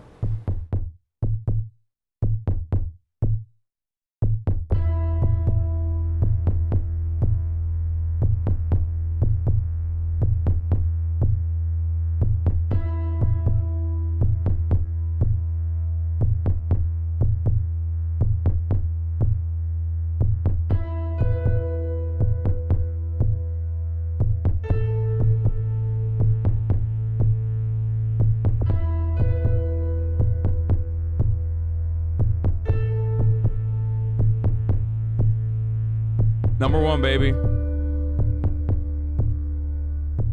#1, baby. When's the MSNBC thing? No longer. So, Daddy Bezos money. it took like fucking 8 hours to watch that. Oh man. So what happened to Major Bill Stauber is he got fired, or Yeah, but he was also doing what he thought he was sent there to do, which is help the Afghan people, and not have their why does this guy sound like Adam Curtis? their family members killed and raped and abducted. I mean, anyone would think that's what you were sent there to do. Yeah, like the worrying thing that I kind of, one of the worrying things, there's a lot of worrying things. Like I obviously we mentioned there the Chai boys, and like I know that when go back to 22 minutes. Or wait until the right moment, launch an attack, and they actually. Thanks for showing this documentary that made a good case why the U.S. Army is #1 and Afghans can't do shit. That's what you got out of this documentary?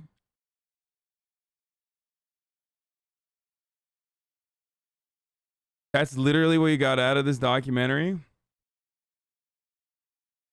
We literally fucking trained half of those motherfuckers, okay?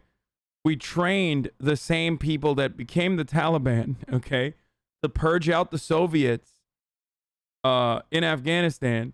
Then they turned around and overtook, once the USSR left, they overtook Afghanistan, okay? And then when their influence was starting to wane once again, we then turned around. Like, we are the #1 allies of the Taliban, okay? It actually feels as though we are just like constantly fucking helping them out. We're like, yo, those are our friends, dude.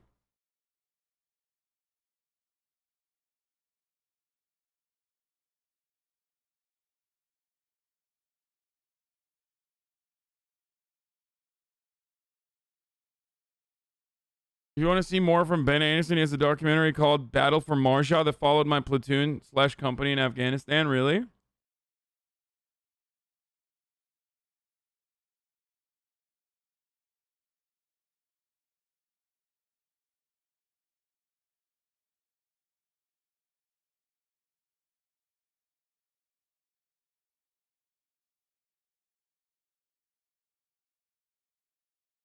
Dude, it's so funny when miskids come in here. It's like, I don't care, man. I'll see it clipped on fucking LSF later if it's like funny, okay? Like, I promise you it's not that big of a deal. I promise. You feel me? Dude, you literally have to fucking go. You literally have to go and fucking watch the Miskiff stream, dude. Oh my God, you're getting raided by Miskiff's sister, dude. Fuck, dude, you have to, dude. You fucking have to, dude. Oh my God, you got rated as a C, dude. What? Oh, I guess I should just fucking. I should just hang it up, dude. Listen, Miskiff's sister had sex with Adam 22, okay? I do not care about her preferences. It's clear to me that her preferences are unfortunately not great. You could say it's salt, That's Chevy. but I'm fine being categorized as a C.